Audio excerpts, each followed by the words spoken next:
As usual, we are gathered here today to listen to another dispensation of the Lord Buddha's teaching. And before we commence, let us all take a moment to reflect on how fortunate we are to be in receipt of his teaching. Bearing that in mind and being ever so grateful to our Master, the Supremely Enlightened One, the Perfect One, the Omniscient One, the perfectly liberated One. Let us all take a moment to pay homage to the Gautam Supreme Buddha. Namo Tassa Bhagavato Arahato Samma Sambuddhassa. Namo Tassa Bhagavato Arahato Samma Sambuddhassa. Namo Tassa Bhagavato Arahato Samma Sambuddhassa. Should we start with the homework? Usually a good place to start. Check your homework. Do you remember you had some homework from last week? Do you? Good. So you haven't forgotten. What was the homework?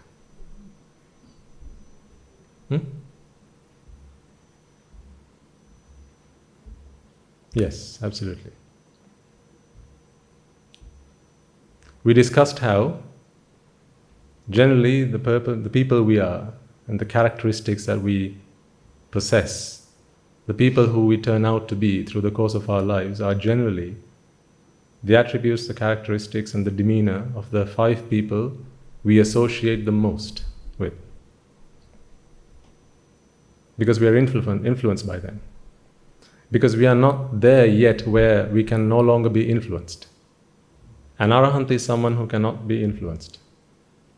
He or she, once has become an arahant, cannot be influenced. The way they look at the world, their perspective cannot be influenced. At least until you are a sotapanna. At the very least, where your perspective on everything worldly changes from being icca sukha atta to anicca dukkha anatta. That transformation that happens in your mind, it's a paradigm shift. It's like you've been looking left all your life, and now you've got to look right. Completely opposite directions. All this time you thought that was true. Now you're thinking, no, that's not true, that's true. So at least until that transformation has taken place in your mind, you can be heavily influenced.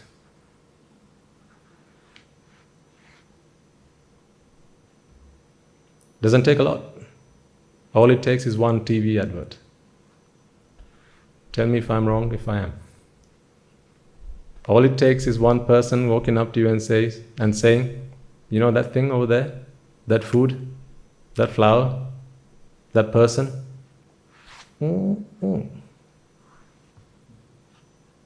That's it. And you're good as sold. That's all it takes. You know, they say people don't buy things, people buy people. That is so true. Because what do you buy from another person? Drishti. This is what has to be sold. The view is what has to be sold. You buy the goods. It's so true, right? All these people who heavily invest their time and energy in marketing and those things, they have their foundings somewhere along the line in Buddhist philosophy. Because who's the best philosopher, who's the best psychologist that ever came into this planet? Of course, the Supreme Buddha. No one understood the mind and how it operates better than the Buddha. Ultimately, everything we do in this world is about vexation and relief from vexation. Anything worldly falls into these 2 categories. Either you're vexing or you're relieving yourself from vexation. One of these 2 things. So this is how the mind works. So it doesn't take a lot then to influence you. And by influencing, what we're doing is, what people do is, they show you value in worldly objects, things, events, occasions, people. So the more time you spend with people like this, who continue to sing praises and instill value in your minds, inculcate value in your minds about not values such as, treating your elders, respecting your teachers, not that kind of, that's not the kind of value I'm talking about. Value in material things. Sight, sound, smells, taste and touch. And ultimately, Rupa, Vedana, Sanya, Sankhara, Vijnana. When you associate yourself with people who constantly keep feeding you these views that this world is Nitya Sukha Atta, pleasurable, enjoyable, and essence-full, then you buy it. So, of course, you've bought that view. People buy people. So true. Because once you've bought that view, then there's nothing else that needs to be done to sell the object. Right? You go to a car salesman approaches you, or these people who, traveling salespeople, come knock on your door. Why do they dress themselves smartly? What's that got to do anything with the product? That's got nothing to do with the product they're about to sell you. Is it? No. Why does it matter whether their hair is disheveled or properly brushed and combed and, nice trim cut? Why does that matter? Why does it matter that they look presentable? Why does it matter that they come and get out of a nice fancy car and they didn't bicycle themselves up to your door? Why does all that matter? Because that's all part of the marketing.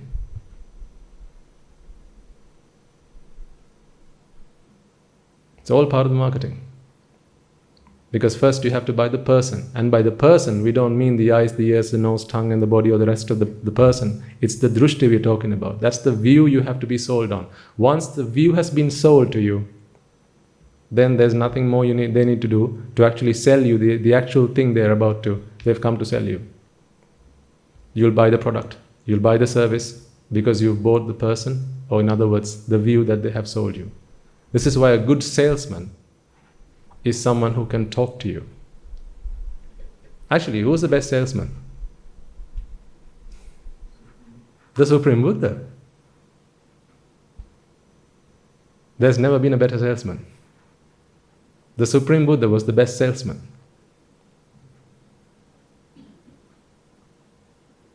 He's the only one who sold you the only thing that you really need to buy. You're sold now, aren't you? On his philosophy, you're sold now. Now, don't you say to other people, yeah, that's it, I'm sold. I'm sold on the idea. You don't have to convince me anymore, I'm sold. The day you become a Sotapanna, you're sold on the idea. No more convincing is required. This is like network marketing. Actually, it is network marketing. So who invented network marketing? The Supreme Buddha. All the questions I ask you today, you only have 2 words as an answer. Well, it's just the nature of the Dhamma. Remember we talked about the most exclusive club in the world? Remember? What's the most exclusive club in the world? The club of Aryans. The club of the noble ones. Because you can only join that by invitation. And you can only join that club if you have received noble companionship, Kalyana Mitra Sevane, of someone who is also a member of the club. So you have to be invited by a noble person to join this club. So this is why it's the most exclusive club. It doesn't matter how much money you have in your pockets. It doesn't matter how many houses you have, how much gold you have, or how much land you have to your name. None of that matters. Sunita and Sopaka had nothing to their name. They were outcasts in the conventional sense of the word, until the Buddha gave new meaning to what an outcast is.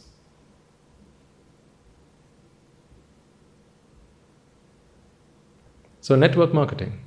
So therefore, the one who's at the pinnacle of the network marketing strategy is the Supreme Buddha, because he sold you on his philosophy. If you have become a Sotapanna by now. If not, then we have to keep selling it to you until you are convinced, until you buy it. But the good thing is, with this marketing, we only need to talk about the truth. That's why it's easy to sell this. It's not hard. When you have to sell something you don't believe in, that's really tough. Has any of you ever been in sales? Part of my early working life was in sales. I used to have a manager who I used to have a daily chat with. So I used to sell bank accounts and credit cards and loans and insurance and things like that, working in banking. I used to have a conversation with my manager at the end of the day. She was not very happy with me a lot of the time because I just couldn't. I was never a good salesman. I never was a good salesman, so I couldn't actually hold on to that job for very long. I moved on to other things because I just didn't enjoy it. I enjoyed talking to people. I enjoyed finding out about them. I enjoyed chatting to them and talking about what's working in their life, what's not working in their life, what problems they had in their life. But then to somehow bring that conversation around to them signing up to a credit card, that just wasn't comfortable. Especially when I knew more debt is only going to kill this person.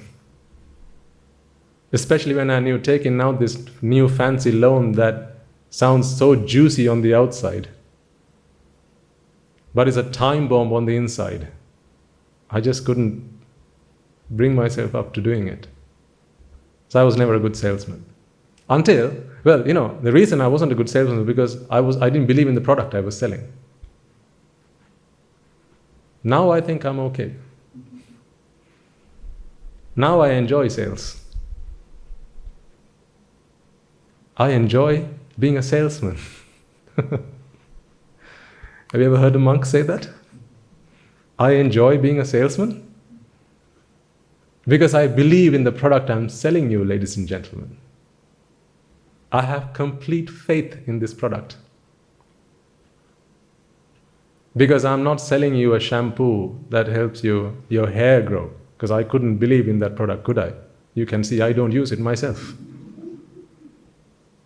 Or if I did, it ain't working.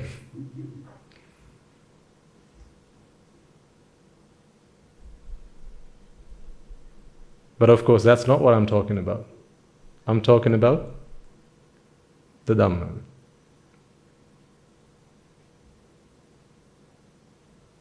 I enjoy being part of this network marketing scheme. It's fun. I enjoy it. Not that I want to be here forever selling you the product. I want you to buy it so that you don't need to be sold again. I want to sell this product to you so that you can go and sell it to other people, your associates, so that we can have more customers. You have to go and find your customers. You have come to me, I'm selling you the product, but then after that, this has to spread like a triangle. That's what network marketing is all about, right? So the Buddha was the best salesman ever. And I believe in the product that I'm selling to you. But the reason I asked you to go and think about who are the 5 people you mostly associate in your lives is because chances are they're not selling you this product. Chances are they're selling you everything but this product. And the thing is, when you sell this product, you have nothing expected in return. The only thing that makes me happy, and I have shared this with some of you who walk up to me at the end of the sermons, and you tell me about the change that has happened in your lives. You walk up to me and with a smile on your face, sometimes tears in your eyes, you tell me, Swami Nuhansa, because of the Dhamma, today I'm a completely different person. I used to get very angry with the people I used to work with, but now not so much. The people I work with, my driver, my maid, my husband, my wife, my children, they say, you've changed. They say, you're a much cool person to hang out with now. They say, we enjoy working with you now because you don't get so angry like you used to. You come and share these stories with me. That's what makes me happy. Not how much money you have in your pocket. That's what makes me happy. Is when you come and tell me, Swami Nuhansa, I've been taking your advice. I've been taken the Dhamma to my children, and I've been trying to teach the Dhamma to my children. They're still taking baby steps, but yet I haven't given up. As per your advice, I'm helping them out because I realize there's no one else that's going to help them. And they're finding it more easy to come to terms with the things that's going on in their lives.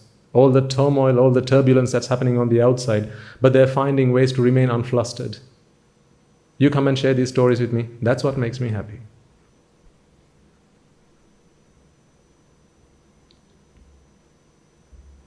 That is my payment. Paid in full. With thanks. It's about time you started to sell. If you believe in the product, then start selling. If you understand all its features and its benefits, start selling. Are you ready to sell? You have to believe with conviction, not because I say so, because then your customers are going to ask you some tough questions. If you can't answer, chances are sometimes the first impression, if it's not a lasting impression, they're not going to come back a second time. Because the thing is, you're trying to sell them something completely brand new, something that they've never heard of, they never thought they needed.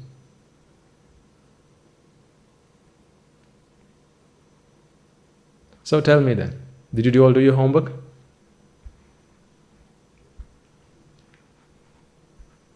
Did you find that interesting? Did you ask yourself who are the top 5 people I spend most of my time with? At work, maybe at home, over weekends, your get-togethers, when you go out with friends, who are the 5 people you most spend your time with? Did you then go and study what attributes they have, what characteristics they have, what things you like about them, what you don't quite like about them? And then did you tally all those responses up and work out, hey, let's get the average of that, that's me. Were you happy with the end result?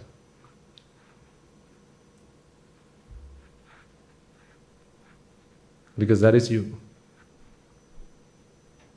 Like attracts like. Similar things always flock together. So the reason that you hang out with those people is because, well, you're like them. That's why. Sometimes it's difficult to ask ourselves, who am I? What am I like? It's difficult to answer that question. Someone asks you, tell me about yourself. Isn't that the most toughest question ever? The toughest question. Tell me about yourself. Where do I start? Okay, my name is such and such. This is where I come from. No. I'm not talking about that. I'm talking about you. Tell me about yourself. That's a really tough nut to crack. It's no easy answering that question. So when it's difficult for you to answer that question, then usually a good thing to do is look at the people around you. Because hey ho, you are the best judge of all but yourself.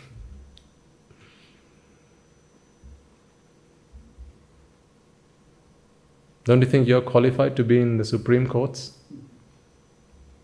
Chief Judge? Don't you think so, sir? Madam?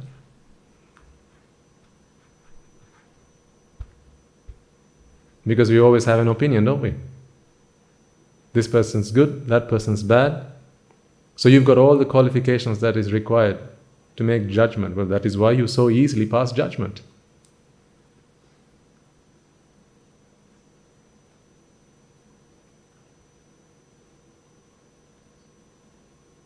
Because you always have a yardstick.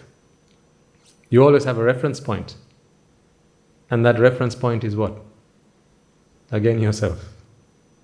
This person's good compared to myself.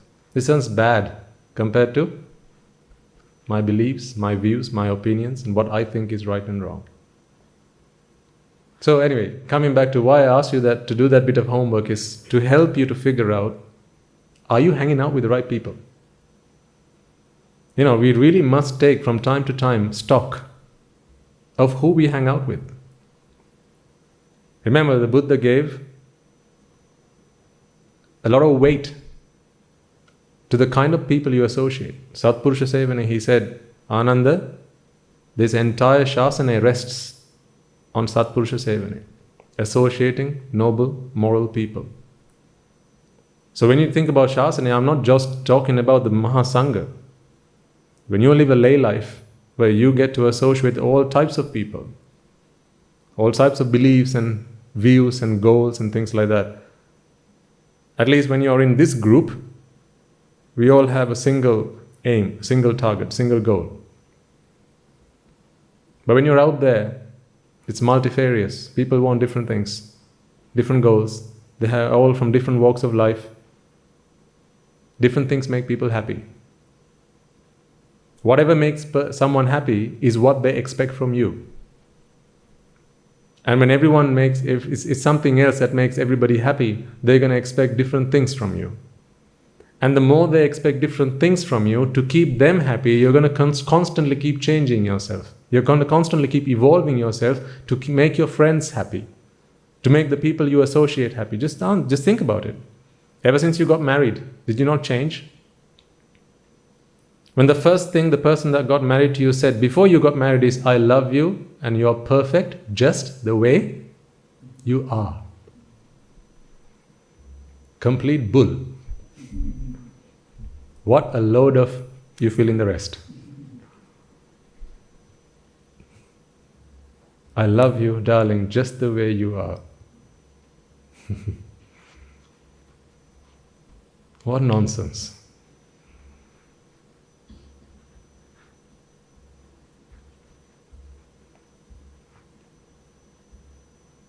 A week into marriage, I don't like the way you talk to me. Why do you have to sleep on that side of the bed? That's my favorite side of the bed.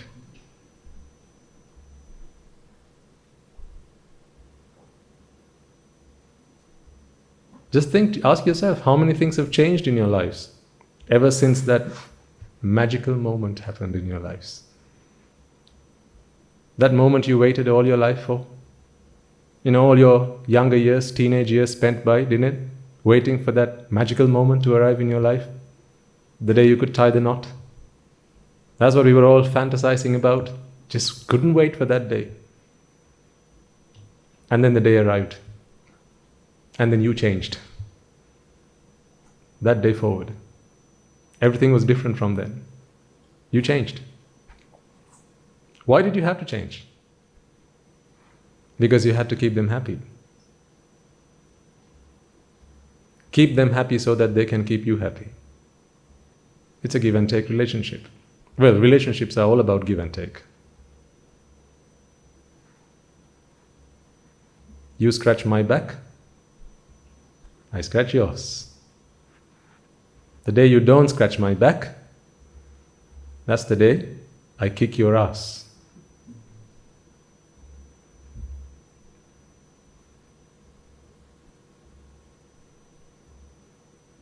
So the 5 people that you most spend your time with, ladies and gentlemen, are probably the 5 people you most try to keep happy.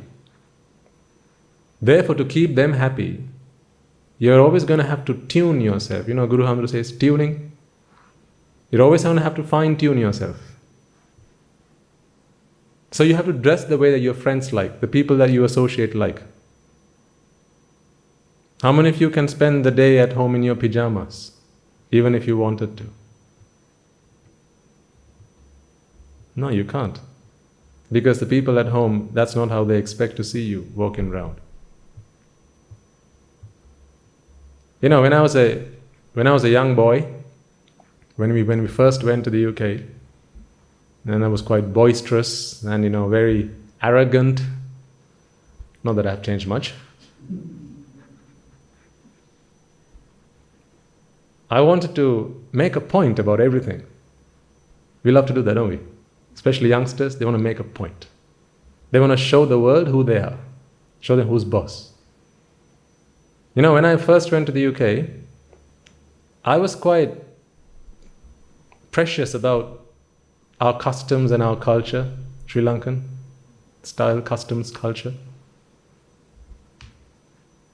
So I thought it was clever to go to Tesco's in my sarong. And I did that.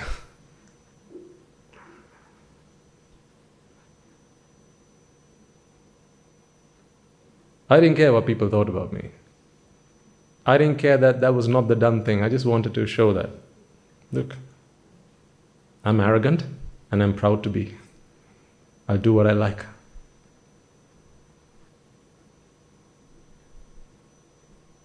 I used to go to Tesco's in my town, just go out, go meet people, walk around.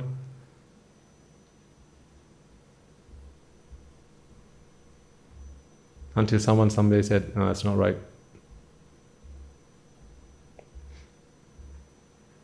When you go somewhere, you've got to adjust yourself to how people dress, how people behave. And then I changed. But I was not prepared to. Because we all have a self that we try to preserve all the time. You know, in some countries, maybe it's perfectly fine to go out in your sarong or in your pajamas, whatever. But not where I was. So it wasn't the done thing, but I did it. I'm not proud about it. I used to be proud about it, but I'm not proud about it now.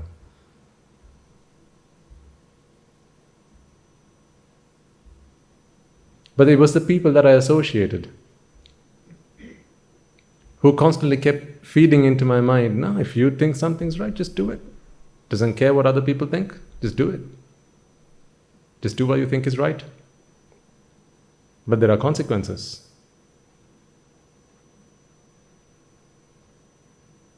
You couldn't go up to an interview, would you, in your sarong, in your pajamas? That wouldn't be right, because there'd be consequences.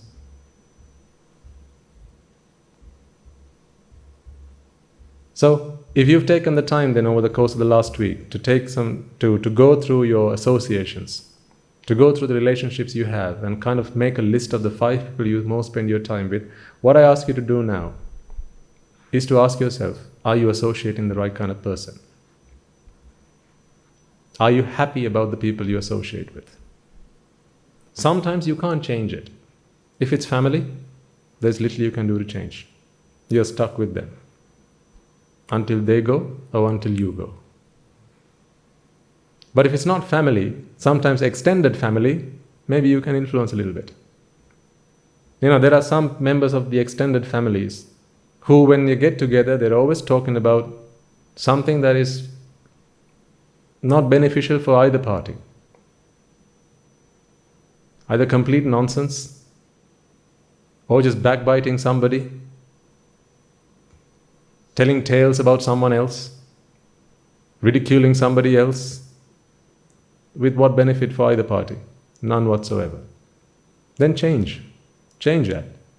I don't say go and change the other person and ask them to stop speaking these things, but maybe distance yourself a little bit from the people you don't like to hang around with.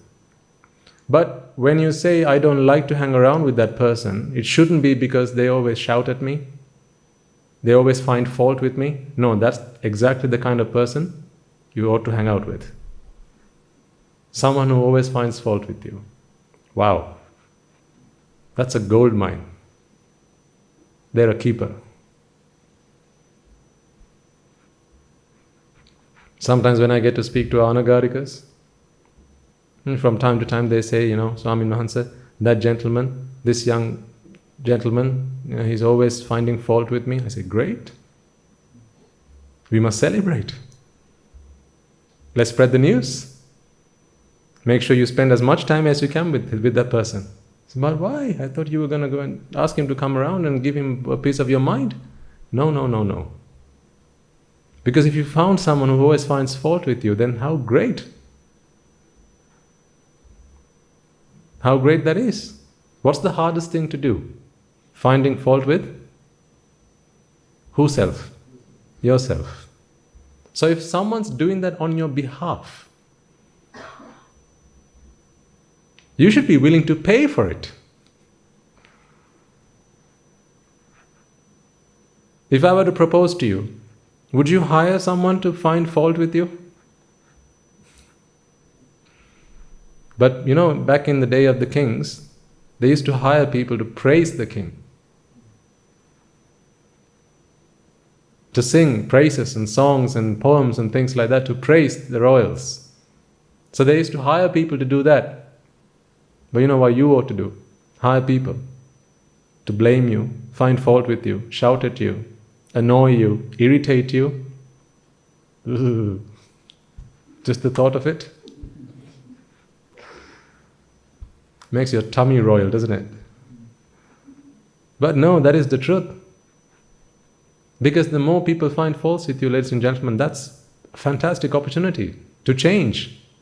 Of course, not just because they say so. Ask yourself, is that an actual fault? Is that something I really need to change? If a lot of people continue to say the same things about you, then chances are that's something that's really sticking out like a sore thumb, except you're not seeing it. Remember, I think I told you last week, there's a practice in the Mahasangha to do what we call this Avadasima. So we confess to the other monks, another high ordained monk, and we cleanse ourselves before we sit down for meditation and things like that at the end of the day. So we do this. What usually happens is it's a set of lines. It's like a stanza that is recited between these two monks, and then at the end of that's it. Everyone's done their confessions. Now off you go. But lately at our monastery, we've changed that slightly. So we still use the stanza, but what we do is we've buddied up every high ordained monk with another high ordained monk, and we do a one-to-one session every couple of weeks where we actually confess. Actually, we confess what wrong we've done, what raga, dvesha, moha that's come into our minds. We go and talk to them. We share with them. We open ourselves up. It's such a relief when you do that. Otherwise, you have to carry the burden. Just think about it. Sometimes when you sit down for meditation, right? Or you're trying to do something, and something that you're not proud about, something you regret, always keeps coming back. And it keeps biting you always nagging at you. Why did you do that? You shouldn't have done that. It's okay, nobody knows. No, but you know. You can't hide it from your conscience. And it becomes a burden. Especially when you do things, when you want to do things like meditation, right? Wrong you've done, even if someone doesn't know, usually it keeps nagging at you. And you keep getting reminded of it.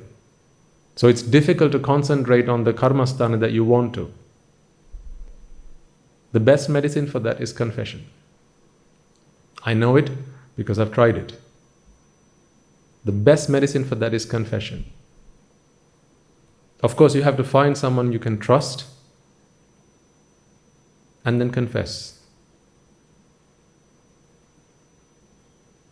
And then once you've done the confession, the other person gives you a bit of advice. This is how you can avoid that from happening again.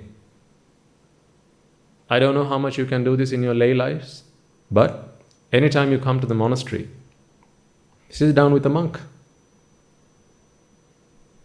Because after you've confessed with us, it's water under the bridge. We don't hold any grudges against you.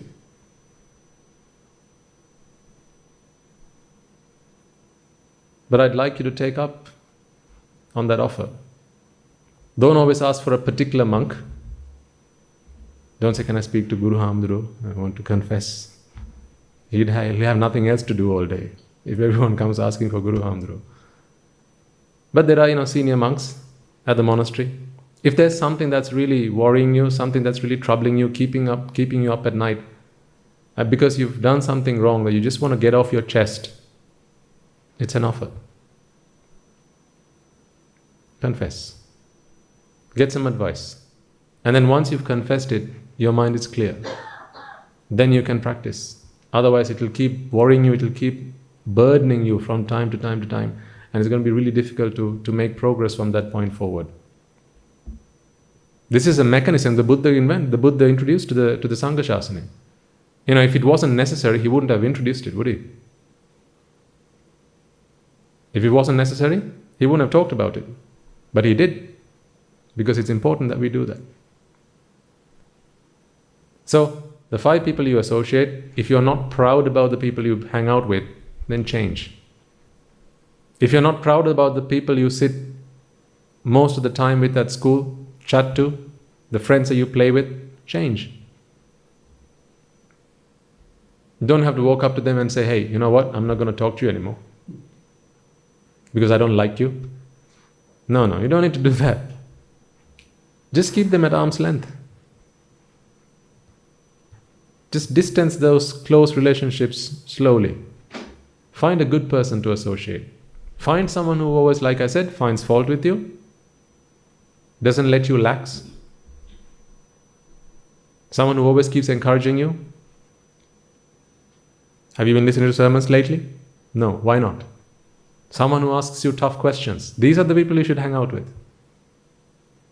Back in the day when the Buddha walks in and there are perhaps monks talking with each other about something, the Buddha would ask them religiously, monks, what have you been talking about as I arrived? I find those conversations quite funny actually, to some extent. Because the Buddha doesn't need to ask that question. If I were one of those monks, I'd say, Buddha, come on. Like, duh. You're the Supreme Buddha, you're asking me what I was talking about, like you don't know. I do find that a little bit amusing. But, he doesn't show off. The Buddha is not someone who shows off. So walks in, I know what you're talking about. So he walks in and asks his monks, what were you talking about? What was the point of your discussion? Talk to me. And then the monk says, Venerable Sir, this is what we were talking about. Oh, great. Here's what I think about it. A lot of the discourses you find in the Tripitaka are discussions that other monks were having, and the Buddha entered into the conversation and he gave his opinion. Not his opinion, but his view, which is the truth. He clarified points that the monks were sometimes debating about without finding any end to them, any conclusion to those discussions. Very important, this advice. If you don't like the people you hang out with, and that's not because they shout at you, if you know that those associations are not conducive to your purpose, to your goal, then change. Because if you don't change, remember, they're always changing you. You're changing every day, whether it's for the better or for the worse, you get to decide.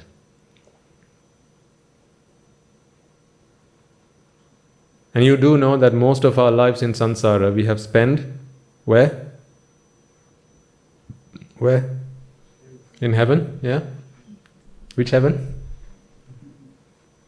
Where have we spent most of our time? In the 4 great hells. In the 4 great hells.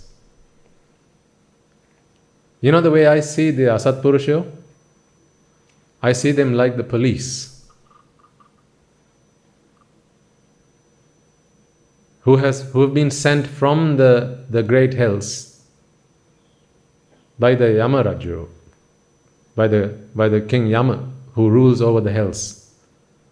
They've been sent over here because we are fugitives, running away from the hells. The Asatpurusha have been sent so that they can catch us and then send us back where we belong. That is what Asatpurusha Sevana is. Giving you one-way tickets back to where you belong. For as long as that's where you belong, for as long as your citizenship is in one of the 4 great hells, they'll send you back. Because remember, we are all here on a short-term visa. Until you have become a Sotapanna, your birthright, your citizenship, your right of abode is in the 4 great hells. The day you become a Sotapanna is the day you surrender your citizenship of the 4 great hells and take citizenship of the blissful plane or the Sugati. Until then, this is a short-term visa. Some of you have come here with a 60-year visa. Some with maybe 70, 80. Right? How much of that visa have you consumed by now? Don't answer. But you know the answer. The thing is though, sometimes they send you back before your visa has expired. You get punished for bad behavior.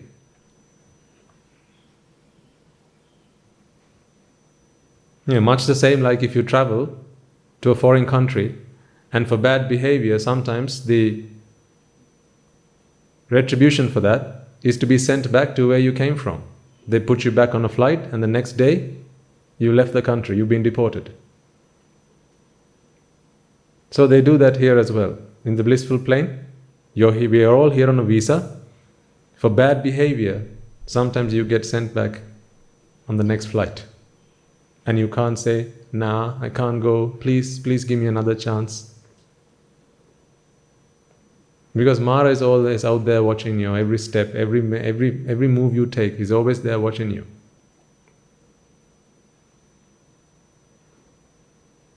And chances are, if you make another application, it's going to be rejected.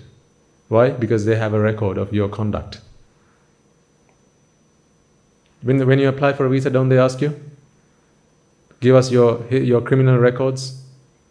Have you ever been convicted of anything other than a traffic offense or a parking offense? They ask you these questions, right? When you make an application for a visa. So based on that information, chances are they don't let you back in the country. Much the same. If you have bad behavior while you're here, chances are they won't let you back here for a very long time. Until those records have been deleted off the system. And they're there for many eons. Heinous crimes, patricide, matricide, killing your mother, killing your father, killing an arahant. Oh, you're going to be back home for a very, very long time. It's as if the Sugatiya does not even exist. For someone who's done such bad deeds, it's like the blissful plane does not exist. Because you're never going to hear of the human plane or the heavenly planes for a very long time. You're not even going to hear about it. Let alone come for a visit. And the problem is, it's the people that you associate that influence you to conduct bad deeds as much as good deeds. Because people say by people, and you by the views that other people give you.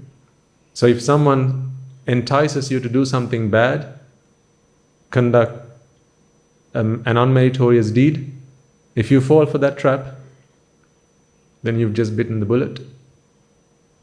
You're going to have to pay the consequences, suffer the consequences. So this is why I re-emphasize, make sure that the people you associate are the people that you want to be associating. Don't be afraid to make a change.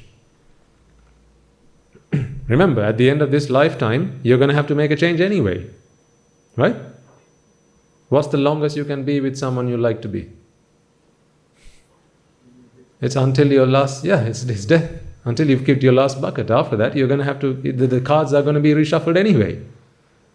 At the end of every card game, what do? To the pack.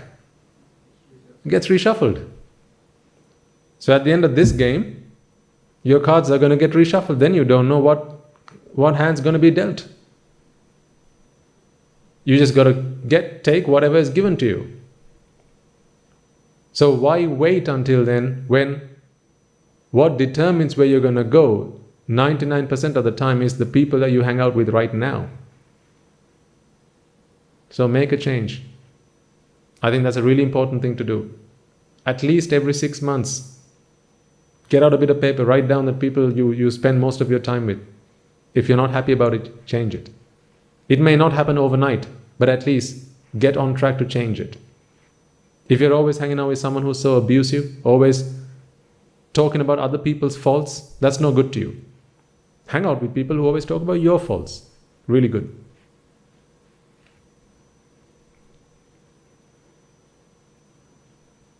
I mean, seriously, think about it. How many people you know talk to you about anicca, dukkha, anatta? If they did, you wouldn't have to come here once a week, twice a week. You could simply be at home. You could be with your friends, but they don't talk to you about that kind of stuff. They always keep polluting your mind, giving you this view that the world is so pleasurable, when they are still looking for pleasure themselves, pleasure that they haven't found in all their lives. They haven't found it, but they keep giving you the promise of pleasure.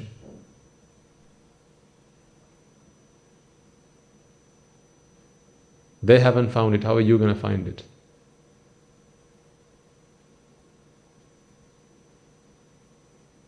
Think about your lives and how you've come to the point you are today.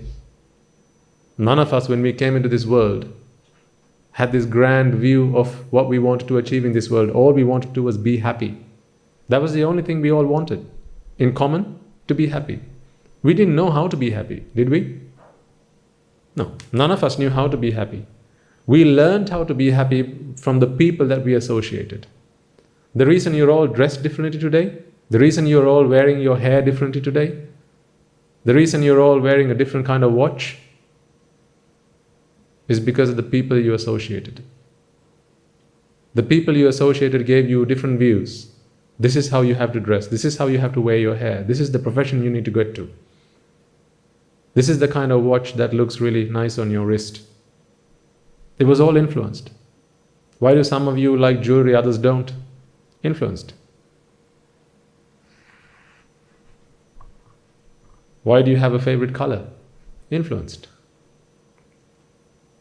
This is like an influencing factory. Life. You put in a new person at the beginning of this process, at the end of the process, heavily influenced person. And every time this person goes through the process, this machine is like the arms in a factory, like robotic arms. They come and drop this drushti. Next one drops another drushti. It's like a robotic arm, drop, drop, drop. And it keeps changing from one stage of your life to the other. Why do you drive the car you drive today? Influenced.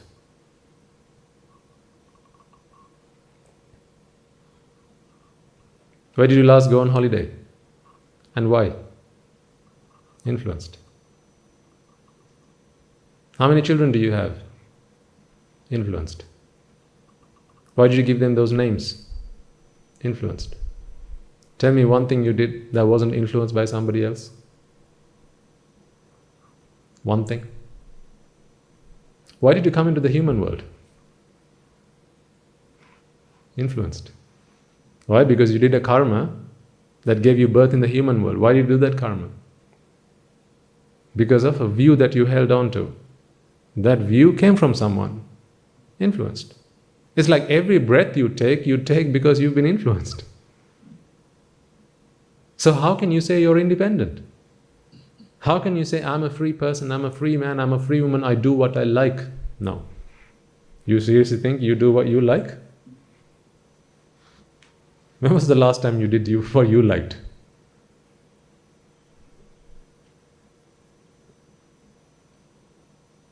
The real answer is, I do what I'm told to do.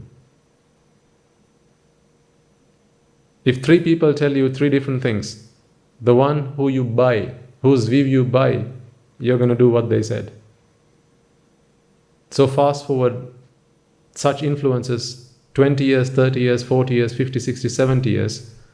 The person that is on the deathbed 70 years after they came into this world is the totality of all the influences that they had in their lives. If you're lucky, you're going to have some kind of influence from the Buddha.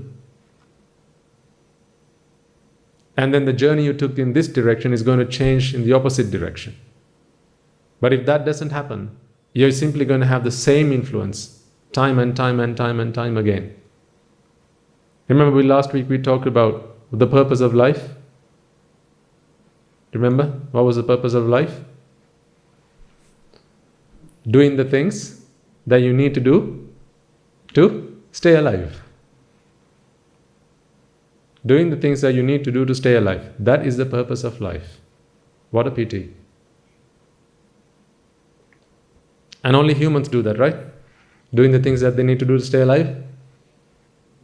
Only humans do that, right? Because you need so much intelligence to do it, a lot of wisdom to do the things that you need to do to stay alive. It's a really difficult thing to do, right? Only humans do that. So great, keep doing it. That's what makes you human.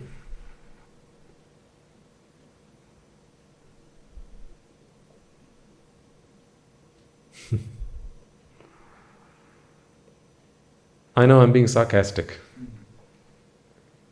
I don't enjoy being sarcastic. But I really want you to think about this, guys.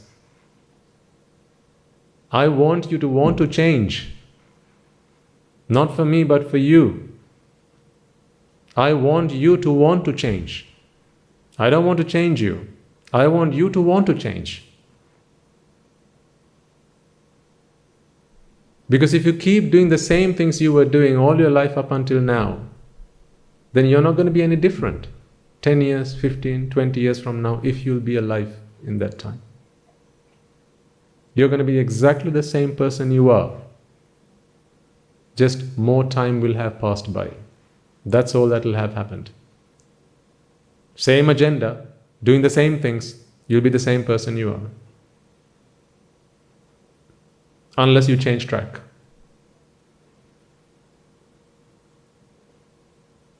Ask yourselves, are you proud about the things you do on a daily basis? Because the thing is, like I said, there's only one person you can't hide from, and that is you. Well, and there's karma, but that's not a person. There's one person you can't hide from. You can't hide from your conscience. If I were to ask you now, and don't do this, but if I were to ask you as a rhetoric question, put your hand up. If you've done things in your life, if you've done things today, put your life aside, if you've done things today that you are not proud about, things that you want to keep hidden from others, things that you don't want others to find out, how many of you can remain with your hands down without putting your hand up?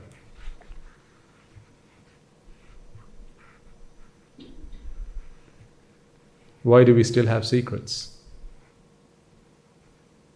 That's because you're not proud of it. You're not proud about what you've done. You're not proud about what you said. You did things you shouldn't have done. You said things you shouldn't have said. You thought about things that you're really not proud of. You shouldn't really have thought about that. If people could see the things you think about on a regular basis, daily basis, I don't think half the people you talk to or people who talk to you will talk to you. Almost all your friends will not want to be friends with you anymore if they could see what actually goes on in your mind. If I'm wrong, tell me so.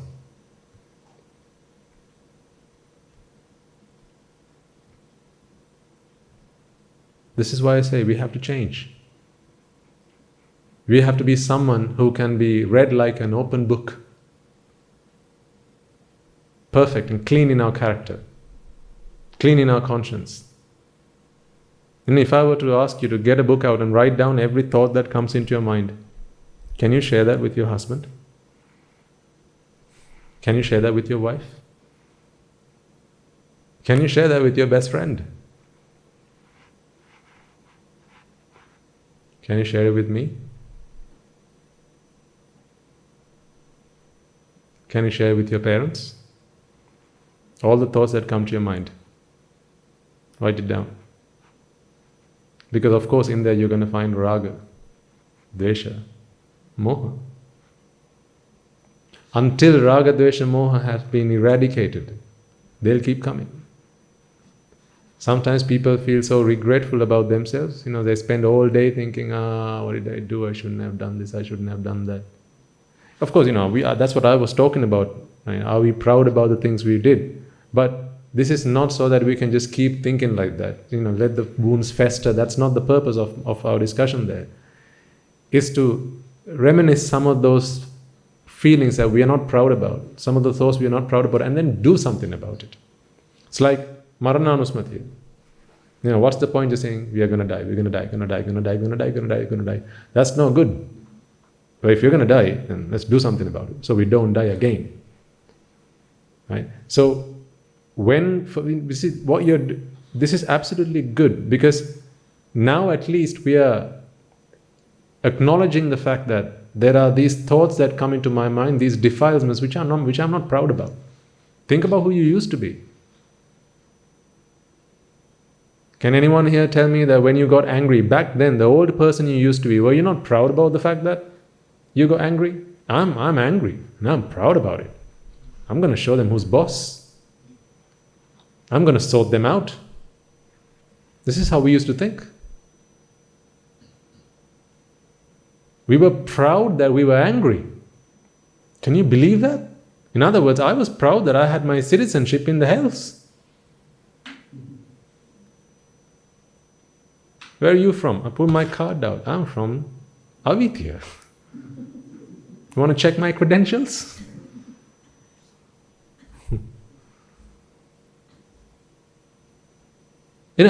At least now, we realize, we acknowledge, I'm not proud of who I used to be. I'm not proud of who I used to be, but I'm a better person today. And also, even today, there are things I'm not proud about. And I know that's wrong. So I want to change. Before we got the Dhamma, we thought raga was a really good thing.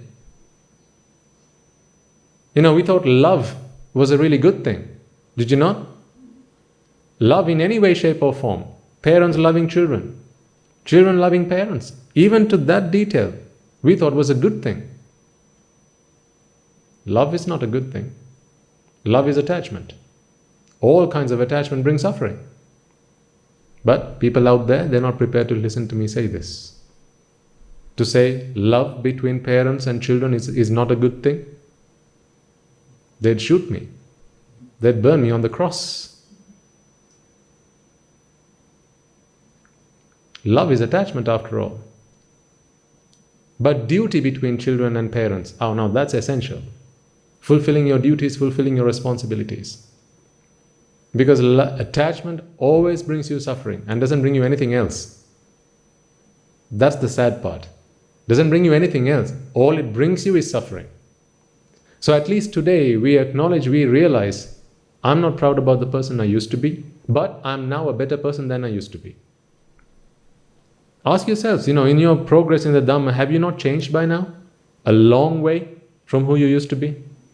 Now you see raga, desha and moha being problems. Serious problems. You used to think that not having enough money in your bank account was your biggest problem. You used to think that the half-built house which you're still struggling to build and complete was your biggest problem. Not anymore. Now you realize, that's nothing compared to the real problem that I have. Raga, desha, moha. My vexation is my biggest problem. Previously, every problem was a vexation. Now, vexation is your biggest problem. But we can't stop these thoughts coming into our mind because again, that's hetupala. 6 hetu. Raga, dvesha, moha. Or lobha, dosa, moha. Alobha, dosa, amoha. These are the hetu. So until these hetu, these causes are there, they prevail, we can't stop the effect from materializing. We can't stop it from manifesting. They'll keep coming. Thoughts keep coming into our mind. This is why, when you talk about the dasa akusala, right? There's 3 that happen in the mind alone. Avidya, vyapada, mithya drushti. Abhijja, vyapada, mithya drushti. Covetousness, hatred, and wrong view. So these 3 are defilements that happen in the mind alone. You don't need body, you don't need speech for these to manifest. You can't stop them by force. You can stop yourself from lying because you want to lie, but you won't let that happen because you put a block on your mouth. No, you stupid idiot, don't say that. You can stop yourself from hurting somebody. You can stop yourself from hitting someone. Ask yourself, did you used to back then, when you wanted to hit someone, you went ahead? It didn't take a lot for you to pick up a weapon to hit somebody. It wasn't that much of a deal. But today, it doesn't come to you naturally. Today, your natural response is flight. Previously, your natural response was fight.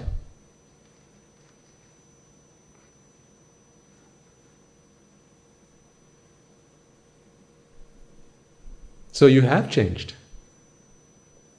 Fantastic. Well done. So we know we do in the karma sthan, avanka vimi, pirisudu vimi, piyuturu vimi, papasara vimi. I'm pure in my actions. I'm pure in my speech. I'm pure in my thoughts. And therefore I no longer want to go through this samsara, this samsaric journey. But that pure in thoughts, you are pure, of course, to some extent. Your purity, if you are a sotapanna, still you will have thoughts of anger, desire, and delusion defiling your mind. You can't stop that. Do you remember Mahanama, who used to go to the Buddha and say, Venerable Sir, when I work with my colleagues, I can't stop but getting so mad at them, so angry at them, that sometimes I think, the next word I say is going to take me to the hells. How do I stop it? On 3 occasions, the Buddha had to convince this man to say, no, Mahanama, it's not going to happen to you because you're a Sotapanna. Nothing in this world can take you to the hells. It's just an impossibility. It just cannot happen. On the 3rd occasion was when Mahanama accepted this. So can you imagine how much anger he might have felt to feel that I'm going to be going to the hell because of what I've just said, the way I conduct myself. So even a Sotapanna will go through that. But not to the extent that's required to take that person to the hell. You will not cross that threshold. There's a certain threshold that has to be crossed. Once you've crossed that threshold, that's the threshold at which you have just done a deed that's going to take you to the hells. Because remember, it's not the hitting with your arm or a weapon that actually is the papa karma. It's the volition. It's the intention. Intention, monks, is the karma. Chetanaham bhikkhave kammang vadami. I'll give you two incidents. The same incident, different perspectives. Right? Let me give this story to you. You see a man with a knife in his hand. He's holding on to another person on a bed and cutting his guts out. How do you feel now that I've told this story to you? Oh, he's an evil person. No, I'm talking about a doctor doing an operation.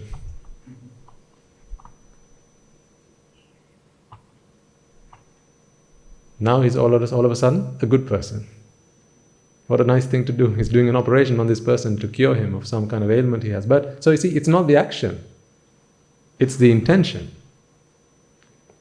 So the intensity of your intentions, not towards the merit side, but the demerit side, will have reduced by now. To some extent, and only you will know the extent to which that has reduced. If you have been listening to sermons which include anicca dukkha anatta, then there is no way that it couldn't have happened, unless you don't have a trihetuka patisandhi. If you are a dvihetuka, by-rooted, in the sense that your birth, at your birth, you were only born with either alobha or adasa, and you don't have amoha. You can't change that now. That's what you're born with. That is going to be there until your death. If that is the case, then chances are you can listen to anicca dukkha anatta, but you won't be able to understand it. You might make sense of it, but you're never going to comprehend it. Terum ganima, avbodhe, right? We've talked about this in the past. You may be able to understand it like you understand math, but you won't be able to comprehend it. So you will never become a Sotapanna, not in that birth. You'll have to wait for the next one. So if you're Dvihetuka pratisandhilavi, someone who is by-rooted,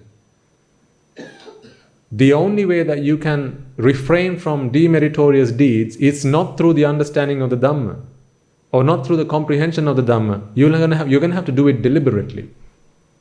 You will still want to hurt somebody, but you will stop yourself from doing it deliberately. But with your understanding of the Dhamma, you won't want to do it. You will not have the need to do it. So that is the automatic response. Without the understanding of the Dhamma, you're going to have to force yourself not to do it. There's the difference. So, raga, dvesha, moha, these thoughts that come into the mind, they cannot be stopped. Not deliberately, not forcefully, you can't do it. Forcefully, you can stop your body and your speech from causing hurt and damage to somebody else or something else, but you can't stop your thoughts like that. The same thing doesn't apply. So the only refuge there is the Dhamma. When you practice the Dhamma, with your understanding and comprehension of the Dhamma, those thoughts will stop coming automatically. But that is changing the hetu. Of course, that is how it happens after all. The causes change, the conditions change, therefore the effect changes. The fact that those thoughts don't come to you, so vihinsa sankalpana, kama sankalpana, vyapada sankalpana. This is miccha sankalpa. Nekkamma sankalpana, avyapada sankalpana, avihinsa sankalpana, that is samma sankalpa. On the Noble Eightfold Path. But samma sankalpa is a result of samma ditti. Samma ditti is seeing the world as being anicca, dukkha, anatta.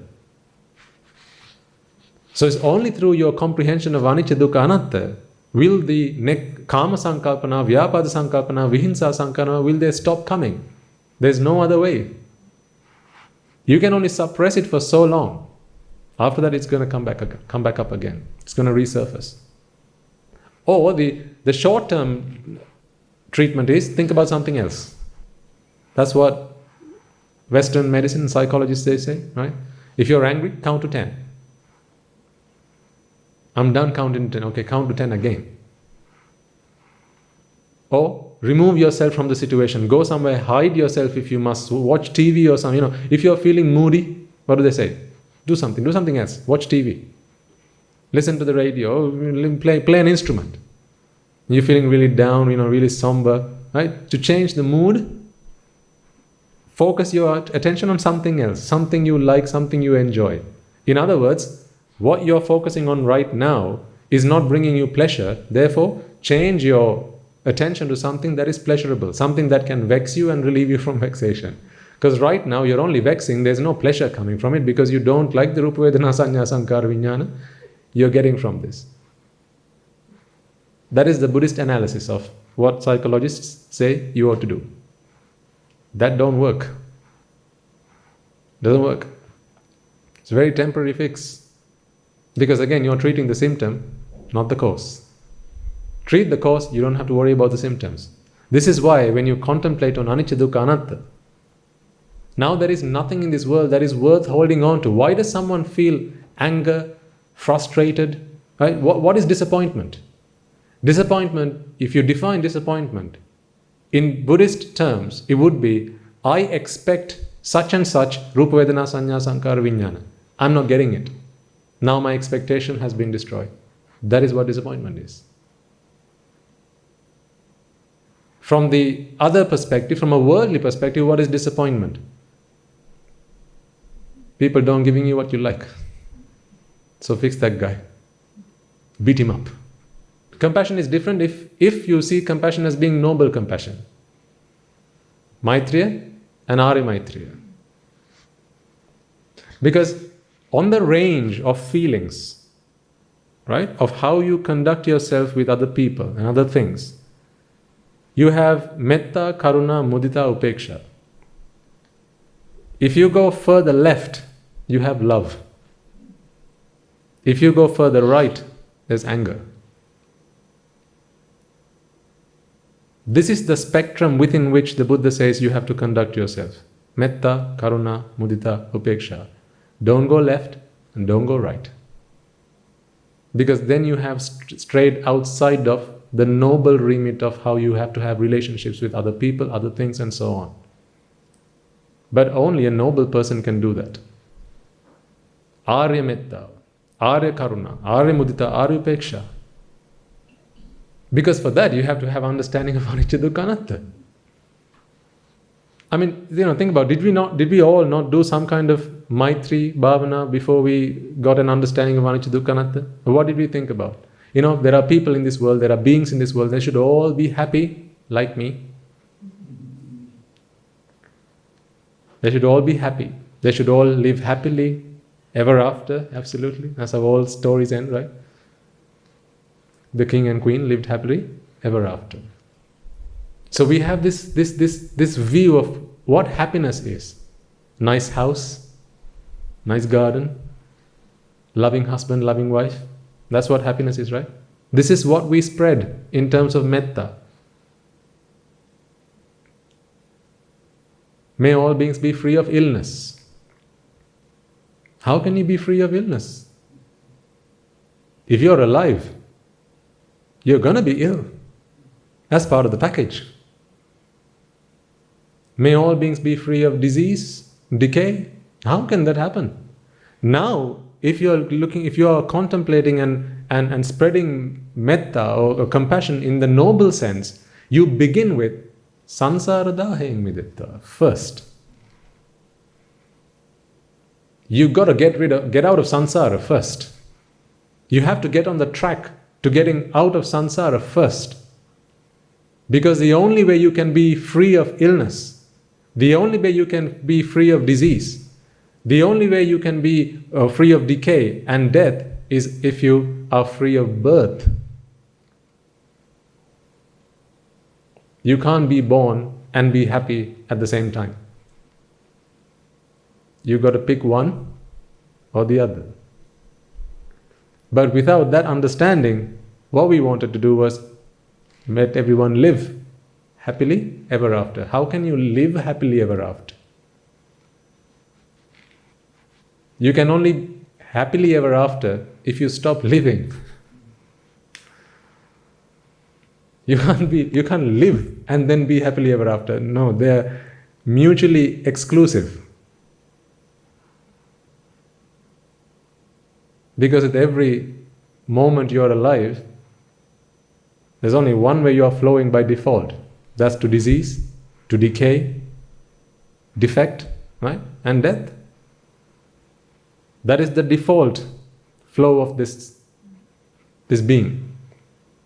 Every time we keep turning back, putting on reverse gear, abhisankara, to try and stop this from happening. But the moment you let go, it's back. It starts flowing back there. So what does money bring us? What does money help us achieve? Reverse gear. But when the fuel runs out, it's back to neutral. It's like there's a slope. With all the energy that you can muster, you can pick up something. If you placed a ball on that slope, some kind of object that rolls, with all the energy you have, you can muster up. The best you can do is pick it up, walk all the way up to the top of the hill, and then let go. What's going to happen the moment you let go? Well, gravity is going to take over. So wherever there is birth, you can't stop the rest. It comes for free. You buy birth, you get disease, decay and death for free. Buy one, get three free. Well, yes, if you consider the rest of it, Ekalos Mahagin and all that stuff.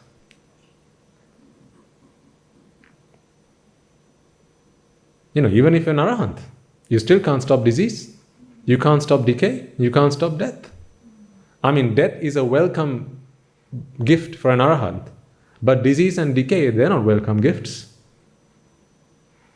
No arahant would like to be ill or decay because it brings them physical discomfort. They don't like to be unhappy. The whole purpose of becoming arahant was to be happy. They don't like to be in pain. Not even an arahant likes to be in pain. So they have stopped all sources of pain. Well, they've stopped the mental pain, and as a result of that, at the end of this birth, no more physical pain.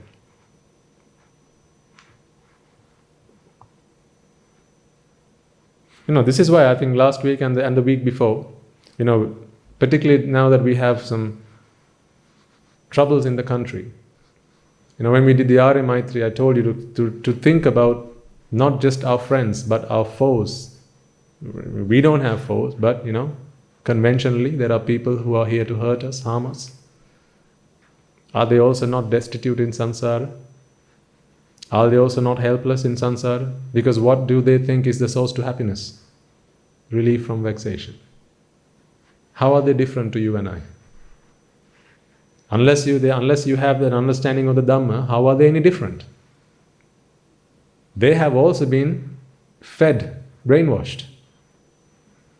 Their view is to be happy, take as many lives as you can. Well, they kill people, other people kill animals. What's the difference?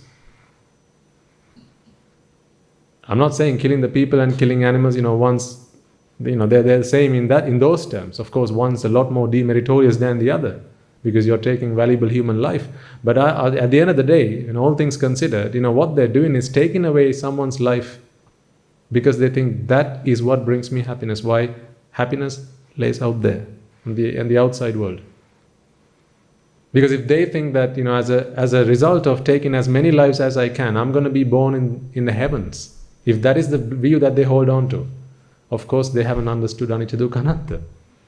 That is the problem. Wrong view. Why? Because of the 5 people they spent most of their time with.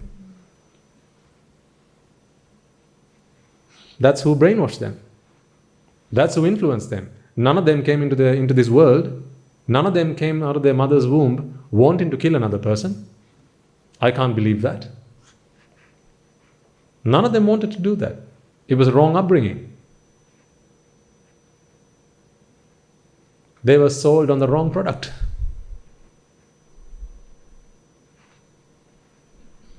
So this is why we got to think of them as well with loving kindness. Arya Maitreya. Normal Maitreya, it's very difficult. Anarya Maitreya, if you haven't become an Arya, if you have no understanding of Nibbana and Raga, Dvesha, Moha and this anicca dukkha anatta, the only Maitreya you can do is Laukika Maitreya. And in that kind of Maitreya, you are not ready to accept what we get is what we deserve. Then we think, no, that's not right. Being happy, to be happy, you have to be alive. You have to be. Being is being happy. To be is to be happy. So someone who doesn't let me be, then they're taking away my happiness. Someone who doesn't let another person be, then they're taking away the happiness. But when you realize being is not happiness, to be is actually to suffer. And this is why Guru Swaminatha sometimes tells us, ultimately these people who kill, mass murder, and we are doing similar things. Although our approach is different, we are trying to get to the same result. They want to rid this world of people, and so do we. Because this world is not a nice place to be. This is why I said, get the hell out of here. They're saying the same thing. Just get the hell out of here. But the approach is different. Because the approach is different, if someone comes to kill you with a sword, brandishing a sword, you're going to have to say, well, there's no point killing me, mate. I'm going to be back here again. What you're doing is useless. Because the next thing you know, I'm going to be back. So what's the point? But if you let me practice my meditation, if you let me do my practice of anicca dukkha anatta, I'll guarantee I won't come back. Isn't that better? So just give me some time. You can give them a better deal than they came for.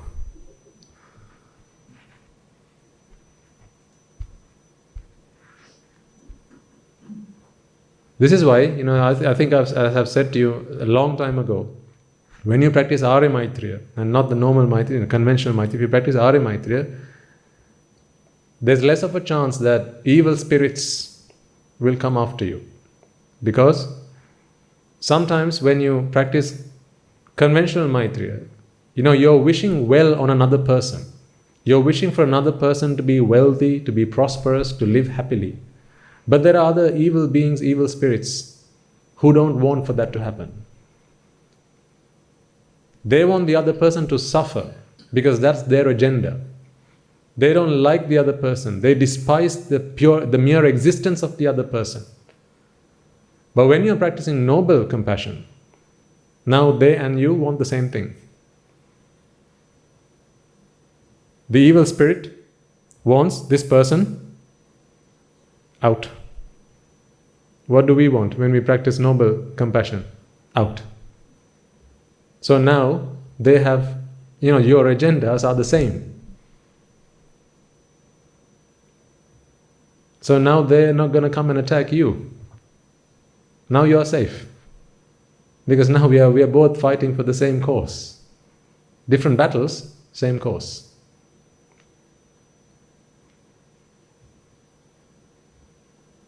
As I've been speaking to our monks lately, at the end of every meditation session that we do at the monastery, at this time, it's absolutely essential, ladies and gentlemen, and because only you can do this. This is why I ask you to do this. Only you who have an understanding of anicca dukkha anatta, who are on the path to becoming noble ones, or who have already become noble ones, can do the Arya Maitreya. For others, it's just words. Raga bandhane midetva,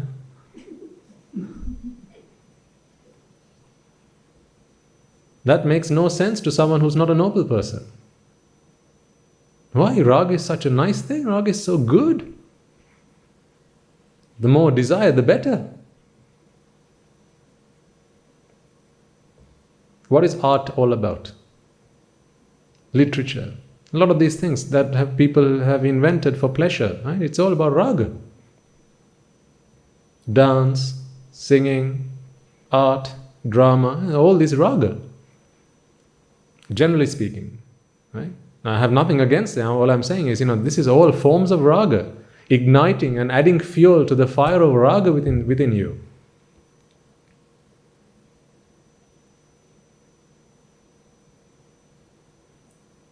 Because they have no clue that raga is the problem, dvesha is the problem, moha is the problem. And that problem lies within them, not in the outside world. They have no clue about that. So how can they practice Arya Maitreya? How can they spread the blessings of Arya Maitreya? They cannot do that, but you can. This is why I ask you on this occasion, as well as those listening to us online, if you have an understanding of anicca dukkha anatta, if you believe that you have become a noble one, or you're at least on the path to becoming a noble one, at this time, this nation needs you. This country needs you. Much the same like the armed forces are taking up weapons, so do we. We have to take up weapons. We all must. Now they just have to cut that bit. What is our weapon? Maitreya. Arya Maitreya.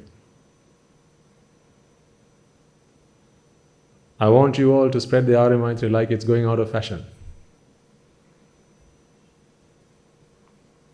Find time to do it. Your country needs you. Because all those people out there, people who we grew up with, people who shaped our lives, our teachers, and every day we sit down for meditation, we talk amongst ourselves and we remind each other, this is our parents out there, our brothers, sisters, uncles, aunts, nephews, nieces, grandparents, the postman who used to bring me my post every day. As much as our devotees, you, who come and feed us every day. So every day at the end of our meditation sessions, we spread Arya Maitreya, thinking about all of you and our parents and all those people who have helped us in our lives. And I want you all to do the same. Because, in a state of turmoil like this, where No one has peace of mind. The only feelings that are now prevailing in people's hearts are anger, hatred, fear, and these are not positive feelings. When there are no positive feelings, positive emotions in people's minds, then this is all the vijnana that is being generated in people's minds. This is the force of black energy. This is the source of black energy. Evil forces, which will hinder us, you and us and everyone else, from attaining our goal, which is Nibbana. So we need to help ourselves as much as help our nation at this difficult time. They need our help. And they don't realize how much your help is worth. Because they're not Aryans, that's why. If only they knew, they'd take all of you and put you all in a 5-star hotel, and then they'll get you to do Arya Maitri every day. If only they knew. But they don't know that. The power of noble compassion exceeds the power of all weapons. This is the strongest force there is that can combat these evil forces. And only you can do it. Your country needs you right now. This is the time. Every card, throw it out there. Play every card right now. Anicca dukkha anatta, of course, when you contemplate on anicca dukkha anatta, of course the Buddha says, if you contemplate on anicca dukkha anatta, over the mere time it takes to click your fingers, that's more meritorious than practicing Arya Maitreya over the time it takes you to inhale the smell of a flower. So between contemplating on anicca dukkha anatta and Arya Maitreya, because I think with Arya Maitreya, you can actually focus on something. You can because we talk about Sielu Loka, Sielu Satya, all beings in all worlds. Then you can focus your compassion. Anicca dukkha anatta, of course, that's something you have to do all the time. But with Arya Maitreya, you can actually focus your compassion. So when you start, if you're at home, for instance, start with everyone who's at home. May I and everyone who's at home with me, my family, may they be freed from desire, from the fires of delusion, from the fires of aversion. May they find refuge from samsara. So go through the Arya Maitreya. And then think about everyone who lives with you in your hometown, in your local village, in that district, in that region, in your country, in this world, and in all worlds. Spread it out in that way. With anicca dukkha anatta, it's difficult to do it in that way. So that the application of that can be a little bit more difficult. So this is why I say, understand anicca dukkha anatta and practice Arya Maitreya. Particularly now, because this country needs it. And only you can give that energy. Either as a noble person or someone who's on the path to becoming a noble person. Others cannot give that. They don't have the capacity to give it. This is why it's important that you also play your part in this network marketing scheme. Because the more Aryas there are, remember, back then when we used to go and preach the Dhamma outside, every sermon ended with us doing the Arya Maitreya. Every sermon. Whether it was at the BMICH or whatever remote village that we went to. Every sermon ended with Arya Maitreya. At least for 5 minutes. Sometimes people didn't have a clue what those words meant, but at least it attracted the attentions of the Devas, the Brahmas. And with their attraction, it brought positive energies. And it helped heal people's festering wounds inside them. Made them better people without them even knowing about it. The nation started to become prosperous. People were all the better for it. The country was healing until this happened. But it's as with all things, arises and passes away. And that's the nature. So it would be foolish for us to say this wasn't coming. It would be foolish for us to say something like this if we didn't see it coming. That's foolishness. Because all things must arise and pass away. If the Sambuddha Shasana is going to pass away, then what is this compared to that? This is nothing. The Buddha's dispensation is going to pass away in half the time, in as much time that as it has prevailed. So if that's going to happen, that is the biggest curse on all beings. This only affects a few people who live in this country. So this is nothing compared to that. But even if that passes away, then we must expect that all things arise and pass away. So we saw it coming. And I think in previous sermons, Guru Hamdra was talking about it, right? We be aware, these things are coming. Watch out.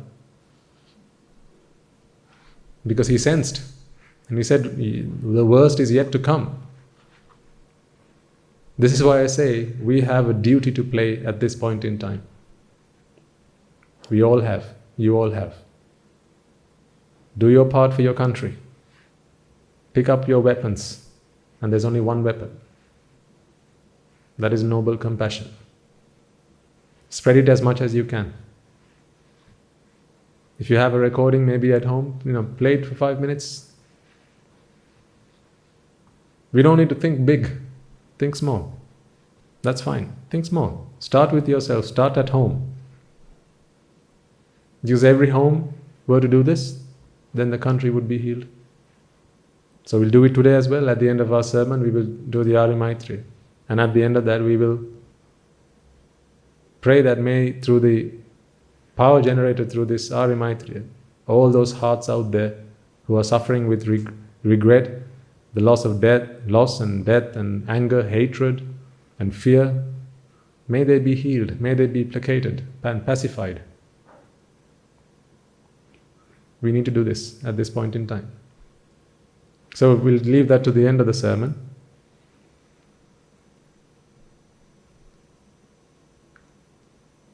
What were we talking about before that? We were talking about Raga, Desha, Moha. So, the only way to stop defilements, defiling your mind, is by practicing Anicca, Dukkha, Anatta. You can't put a handbrake on Raga, Desha, Moha coming into your mind. They're just going to keep coming. What you can do is you can stop them from going into actions and words. So your physical expression of those, either verbally or physically, that can be stopped by force. But you can't stop it from coming into your mind. That will happen automatically. And that will only stop happening through your practice of Anicca, Dukkha, Anatta, Vidarshana. Because remember, the only reason that they're coming into your mind is, again, this is Kama Sankalpana, Vyapada Sankalpana, and Vihinsa Sankalpana. Why Kama Sankalpana? What is Kama? What is sensuality? You're creating a pleasurable world in your own mind. This is something you fantasize. Sensuality is a fantasy. Sensuality doesn't exist out there. It's a fantasy. What we do is we use objects or people or events or whatever and create this fantasy world in our minds, and that is what we enjoy. That is karma.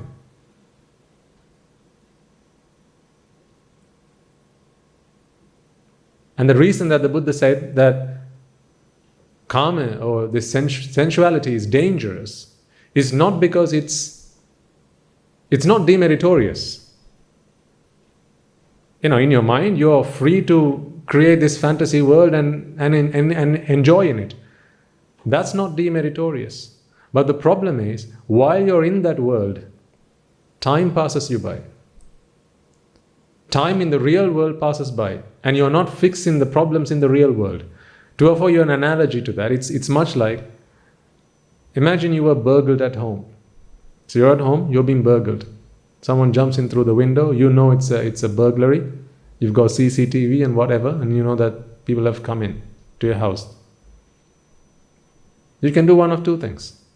One, you can either ring the police or try to find a way to get out of there or stop the burglars from coming in. Or you got the choice of sleeping. Because in your dream, you can dream about something that's pleasurable. In the hope of dreaming about something that's pleasurable, you can just fall asleep. Now nothing's happening. You can pretend that nothing's going on. So that doesn't mean the problem's been fixed. In the real world, the problem's going on, the fire's burning. But in your fantasy world, everything's fine. It's a perfect world. But they'll come and take your belongings. They might come and damage. They might come and hurt you. They might come and kidnap your children. They could do all sorts of things, and they can cause you a lot of damage. But you choose not to deal with the problem. You choose to go into your fantasy world and forget that the problem existed. But it's a very temporary measure, because someday you're going to have to open your eyes. When you open your eyes, you're going to realize, I've been burgled. Then it's too late. This is why sensuality is such a... We've got to be so aware of it, and it's why it's that much of a problem. You know, if a guy fantasizes about a girl, for instance, let's say, a practical example. A guy fantasizes about a girl. Now this is kame, is it not? This is a fabrication of the mind, fantasizing. Because kame does not exist in the outside. Now this is a world that this guy has created in his mind. So he's created the world, now he's living in that world. It's like when you're watching a movie. When you see the main actor, you become the actor. Have you not seen kids after they watched a Batman film or a Superman movie, what do they do at home? Parents? They play the role? Now that nice chair you had at home, that gets turned upside down, and that's the Batmobile.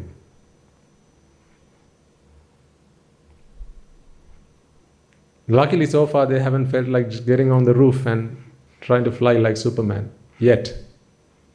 Now that's all drushti, okay? That's all drushti.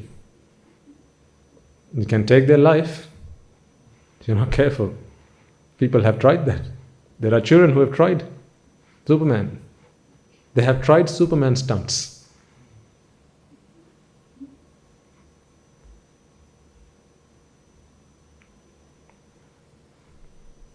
So, much like watching a movie, you are now an actor in the film. Like that, when you create this karma world, this sensual world, in that world, everything's to your liking. That's not like the real world. In the real world, nothing's to your liking. It's hetupada, cause and effect. In the karma world, what? Everything is to your liking. Right? So you walk into, let's say you walk somewhere, you get somewhere, and you see a pair of sandals. So I'm talking about the guy who's fantasizing about a girl. Sees a pair of sandals. That is a sensuous object. A pair of sandals, a pair of ladies' sandals can be a sensuous object. So this guy sees this pair of sandals. Now he starts fantasizing. I'm giving you a practical example so you can all apply it, and apply it how you see it best. How it makes sense to you. So now this guy starts fantasizing. If he likes girls of fair complexion, then whose sandals are they? Fair. A fair girl's sandals. If he likes dark girls, now whose sandals are they? Dark girls. What if he likes girls with long hair? Well, the same goes. But he hasn't got a clue whose sandals they really are. But that doesn't stop him from fantasizing. So now this sensual world has been created in his mind. So actually when he walks in through the door, he's expecting to see the person that he has fantasized about. That is who he expects to see. That's why if you see, for instance, let's say you're at a desk, someone extends their hand. You can only see the hand and say the first half of their arm, not the rest of it, right? It's the nails have been painted red, crimson red, fair skin, and there's no hair on the hand or the arm. Immediately you're thinking, oh, beautiful girl. Now they remove the veil, or they remove the block, that's the barrier that's in front of you. And it's just a man's arm. He was just pretending, he was just an actor. The rest of it is that of a man. But that didn't stop this guy from fantasizing. In the real world, you have what's real. In your fantasy world, you can create whatever you like. Therefore, people like to live in a fantasy world. People like to live in a fantasy world. This is why they go through this sensual business of creating, fabricating this karma loka. This is why people like to do it, because in the fantasy world, in the karma loka, things are how you like it to be.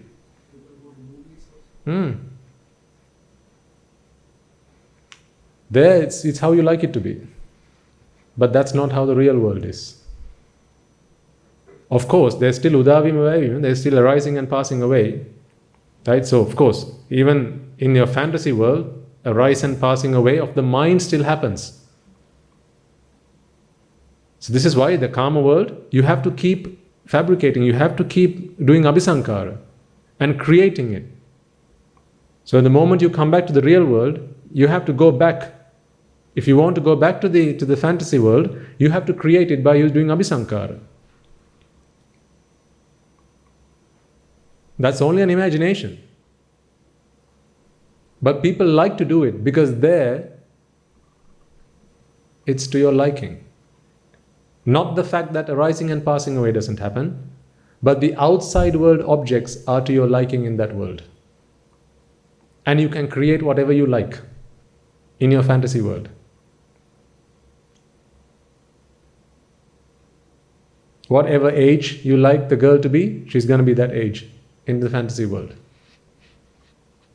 Can you all not drive a Bugatti Veyron in your fantasy world? Of course. All I have to do is 3, 2, 1, close your eyes.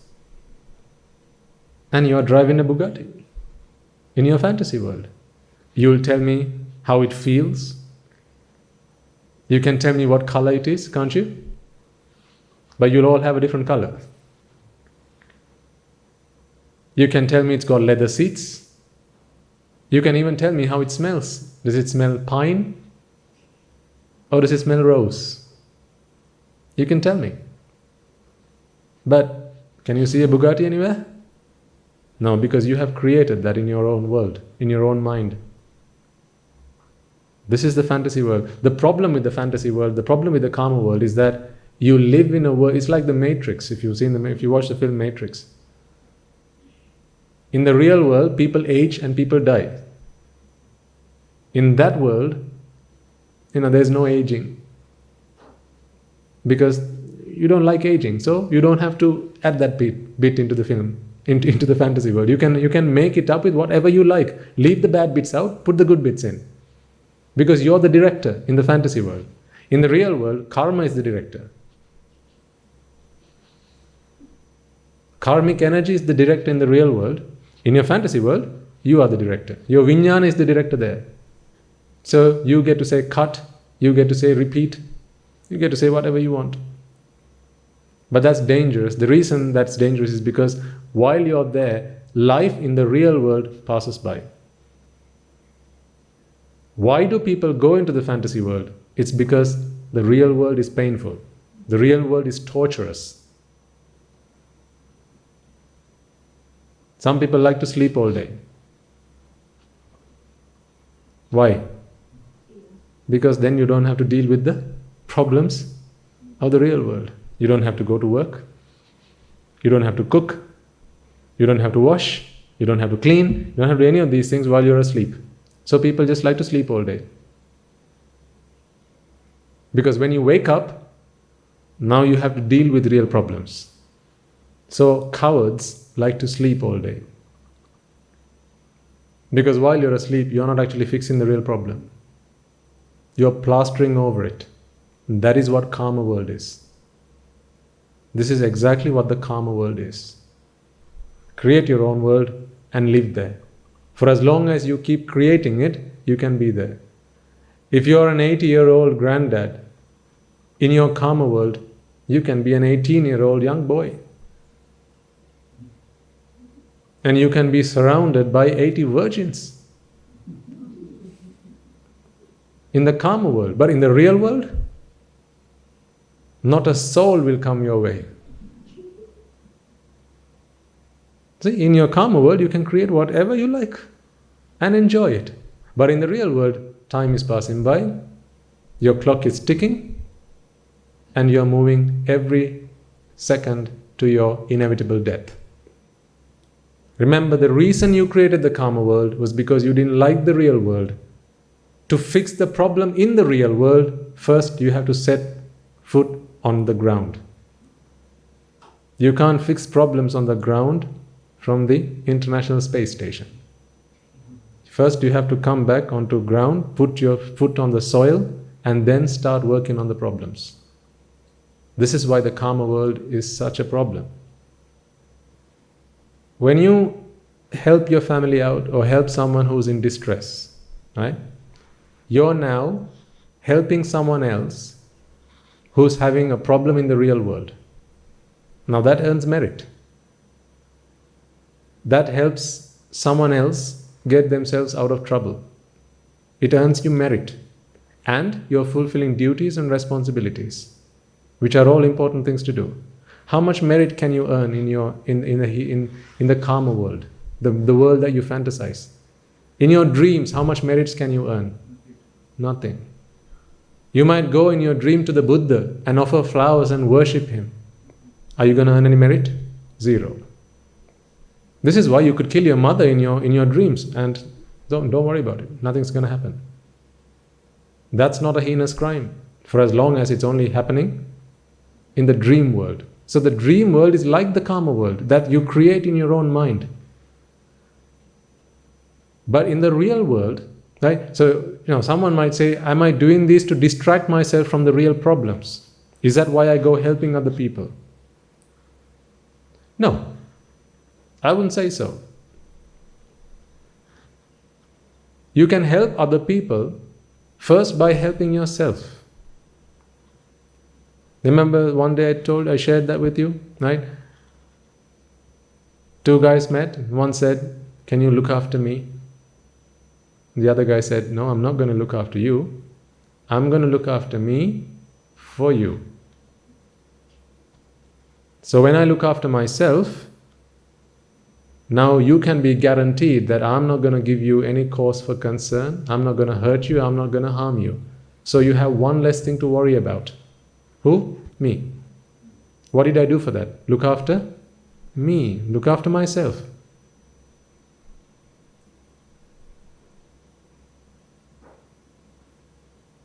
But when we understand that the problem is purely on the inside, and if, say, for example, let's say one of you is a counselor, right? And you like to counsel other people, you like to help other people. If they've got problems, what do I do? On a regular basis, what you have expressed there, madam, is on a regular basis my job. Helping myself and helping other people to the extent that I have helped myself. I can't help you any more than I've helped myself. Does that make sense? I can't help you any more than I've helped myself, because I don't know any more than that. So the best way to help you is first help myself. To the extent to which I have helped myself, I can help you. So if what I know to be happy, to help myself, is earn a lot of money, this is what we used to think was the done thing. Then what did I tell other people? I told them to earn money. This is how I helped other people, because that's all I knew. That's how I helped myself, earning a lot of money. So I told other people, earn a lot of money. I worked hard, studied hard. So I told other people, work hard, study hard, because that's how I've helped myself. But now I tell other people, no, all of that is useless. Work, yes. Study, yes. Earn money, yes. But not so that you can continue living a happy life, because there's no such thing as a happy life.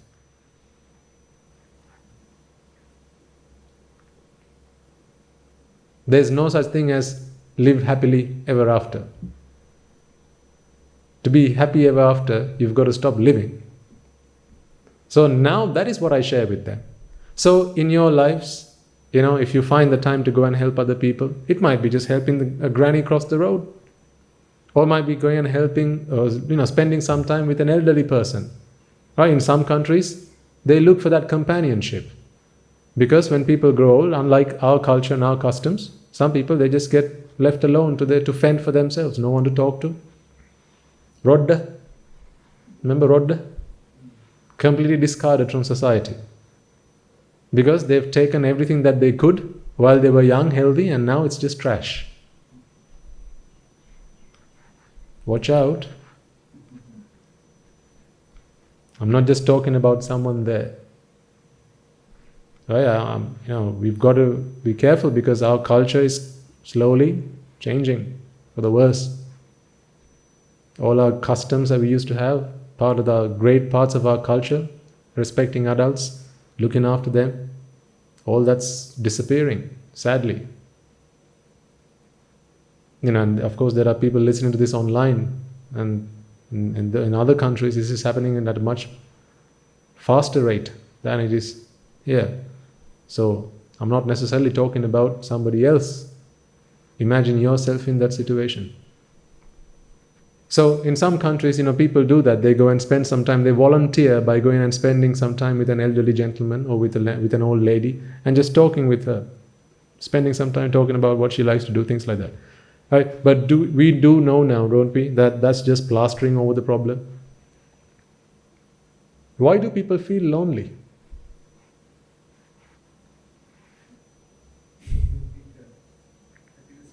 Absolutely. Yeah, I'm sad to say, but my dad, sometimes when he calls me, he says, Puta, I'm growing old now, right? Oh, he used to say Puta, I say Swami Manse. I'm finding it difficult sometimes to be home by myself. Amma goes to work, Malli goes to work, and sometimes I'm alone by myself. It's becoming a little difficult to be by myself. Why? Because he believes that happiness comes from the outside. He believes that happiness is in companionship. But that's not true happiness, because that happiness depends on the kind of rupa vedana sanya sankara vijnana that you want coming from the outside. Or at least the pratyaya has to come from the outside, based on which that rupa vedana sanya sankara vijnana will arise in your mind.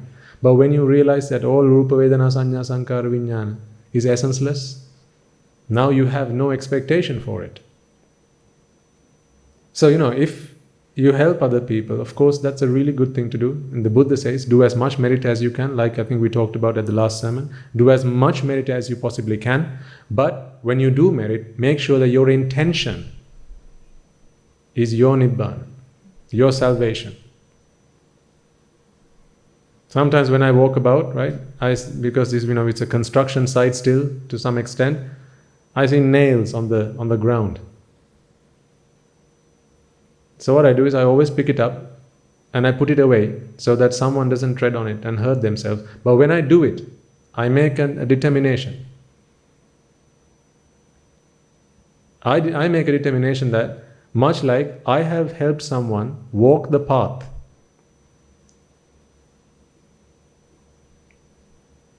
without obstruction, I have freed the road of obstruction for somebody else. May I be able to travel the path to Nibbana, free of obstruction.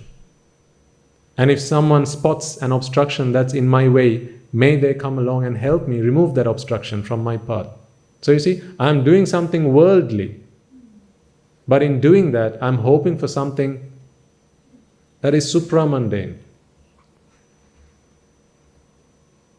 So do things like that.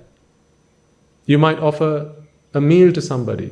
Before your understanding of the Dhamma, you just gave it because people are hungry, right? Poor people. It's sad that there's poverty in this world, so we must give as much as we can so everyone can be happy. But now it's a different purpose. You're doing the same thing, but different perspective, different purpose. Now you're giving in the hope that as I'm feeding someone and helping them with their hunger, may this meritorious deed help me with my Nibbana. So the way it's going to come and help you is that maybe there's a time when you're listening to the Dhamma and you're starting to feel a bit hungry.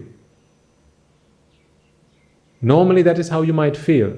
But as a result of the merit that you did, that hunger is not going to come to you at that moment in time. So you can focus on the meditation, you can focus on the sermon without the hunger distracting you.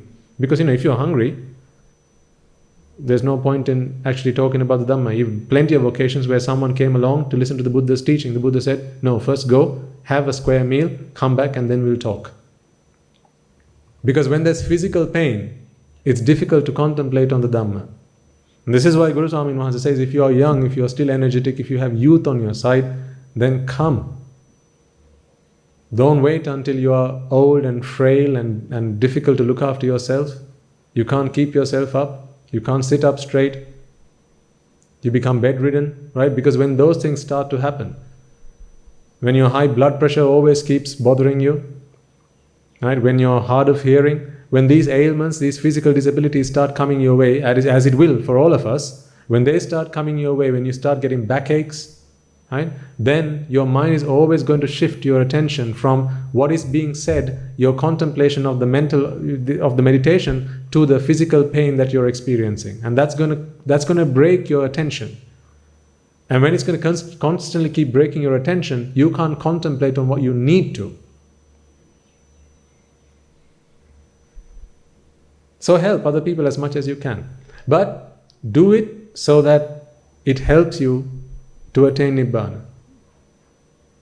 Do it with that purpose. And don't think that's being selfish. Why? Help yourself so you can help other people. That's not being selfish. Think about it in this way. Let's say you're at home and you live with, well, of course, the rest of your family. Let's say you live with your husband and your children. Okay? Your husband makes it a habit to bring you your bed tea every day. Does he? It happens in some homes, in that fantasy world. No, I'm just kidding. I know there are some good husbands who are like that. So now, this husband brings his bed tea to the wife, and if she's a pruthakjana, of course, it earns him merit because he's giving this to another human being. What if the wife's become a sotapanna? Now who is he bringing the bed tea to? He's now offering this tea. It's the same object. It's the same thing. No different. Same time of the day, same tea, same milk, same sugar, right? No difference. But he's now offering this to someone who's a sotapanna. The merit that this person earns increases by many hundredfold, just in the course of this person having gone from being a pruthakjana to a sotapanna. I repeat, help yourself to help other people. How much merit is that person earning now? He doesn't even know it. So what? Next day this person becomes a sakrudagami, becomes an anagami. You're still at home, she's still at home, still living a worldly, homely life. The husband still brings the tea. How much merit do you think he's earning?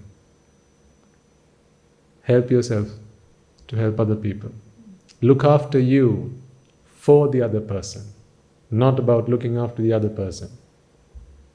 Look after you to look after the other person, on behalf of the other person. Right? This is how the Buddha did it. He first fixed himself. Then he went on to fix others. So you can only help another person to the extent to which you have helped yourself.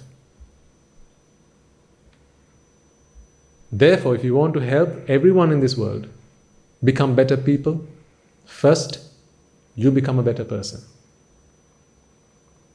If you want to help others become sotapannas, what must you do first? You have to become a sotapanna. Yes, sir. Doesn't that make come automatically? You really have to think about it. You have to think about giving. If you have the... Okay, but receiving the merit, How do you mean, sir? okay, good cup of tea and you want that merit to come to you. Mm-hmm. You have to think about that. No. It should be come out. It comes automatically. When you have created the samanantara, the anantara comes and drops at the right moment. So we don't have to, What you can do is you can make a determination. So, sometimes this is why at the beginning of all sermons, what do we say? Make a firm resolve, right? Through the course of this sermon, if there are any gaps in your understanding, may through the course of this sermon you be able to fulfill those gaps. We make that determination at the start of every sermon. So when you make that resolve, if there is any chance that you can influence your karmic energy to help bring whatever forces that might be out there, all the merits that you have ever done in samsara, because this is when you need it, not when you're crossing the street. This is when you need merit. This is when you need to focus all the merits that you've ever done in samsara to help you cross this bridge to attain the Margapala. So actually, I'm thankful that you asked the question, because there was something I wanted to tell you and I forgot it through the course of the sermon. So thank you for reminding. I'll say it to you now. Before you start to meditate from here on, before you start to listen to the sermons, whatever merit you have done throughout that day, do a transfer of merits before you start the sermon. In your mind, do it. So I'm not going to be sitting here and doing the transfer merit, because it's going to look unconventional and people might start wondering what the hell's going on. So I'm not going to say it, but I want you to do it. Do a transfer of merits in your mind of all the merits that you have done through the course of the day or the week, or whatever merit you can think of. Or if you like, throughout samsara, all the merits that you have acquired throughout samsara, do a transfer of merits before you start the meditation session, before you start listening to the sermon. Why? Because if there are beings out there who can help in any way, shape or form, who can help you create the samanantara in some way, maybe remove distractions, they'll do what they can. One might ask, how do we know they're there? No, don't worry about that. Attachment is the cause of vexation. So forget that, right? If they're there, they'll help. If they're not there, then so what? Nothing's lost. So do a transfer of merits in your mind. All you have to say, all you have to think in your mind is, may all the merits that I have ever done throughout samsara be transferred to all sentient beings who have ever come across in samsara. May they be able to rejoice in these merits. If any of them have been born in the woeful planes, may they be able to be born in the blissful planes, and may all those beings attain the supreme bliss of Nibbana, and may they have the compassion in their hearts to help me in this time where I need it. This is a form of paying your debts off. Because sometimes if you sit down, listen to a sermon and you have a debt, someone's waiting to get your payment, now they'll start come and bothering you now. That's the worst time to come and trouble you. The worst time to come and bother you. Try it out, because I've tried it and it works. Sometimes you can keep sleep at bay by doing things like that. Because sleep is a real trouble for a lot of people, right? Meditating, sermons, sleep comes and troubles you. This is a really good technique, because I've tried it and it works. This is why I'm suggesting you do it as well. Do a very brief, couple of minutes in your mind, do a transfer of merits before you start listening to the sermon, before you start your meditation session. Because if there are beings who you still owe debt to, well, of course, we can't go looking for them and paying whatever currency they use in their, in the Preta world. I'd have no idea what currency they use there. The only universal currency is merit. So we pay with universal currency, and then they can convert it to whatever dollars or whatever they use in the Preta worlds. They don't have money there. So do it. It's very powerful. It works. This is why I suggest you try it. Thank you for that question, because it reminded me of what I was thinking of saying it, but then I forgot halfway through the sermon. See, thanks to that gentleman, you all got to learn something that was really precious, something really important. Sometimes I feel like I'm selfish in asking for karma. Oh, asking for... No, you've done your karma. You've done it. So it's well within your rights to ask for it when you need it. It's like, if you've earned your money, you can use it whenever you like. The thing is, we can't influence it by that much. Right? So of course we can sit down and we can hope and pray and wish, may I be able to make use of those merits, but don't count on it.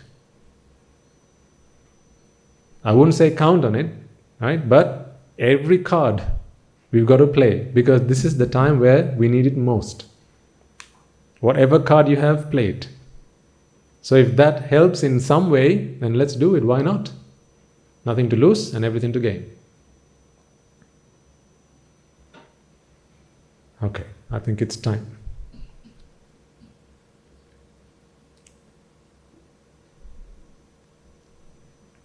So, think back to the things that we talked about through the course of the sermon. I think we talked quite a bit today about Arya Maitri and why it's really important that we do it in this day and time when there's a lot of problems out there. If you've read the Pirit Pota, there's a sutra called the Mettanisansa Sutra. In the Mettanisansa Sutra, the Buddha talks about the anisansa, or the rewards of practicing Maitreya. And there he says, Manussanam piyo hoti, devata rakkanti.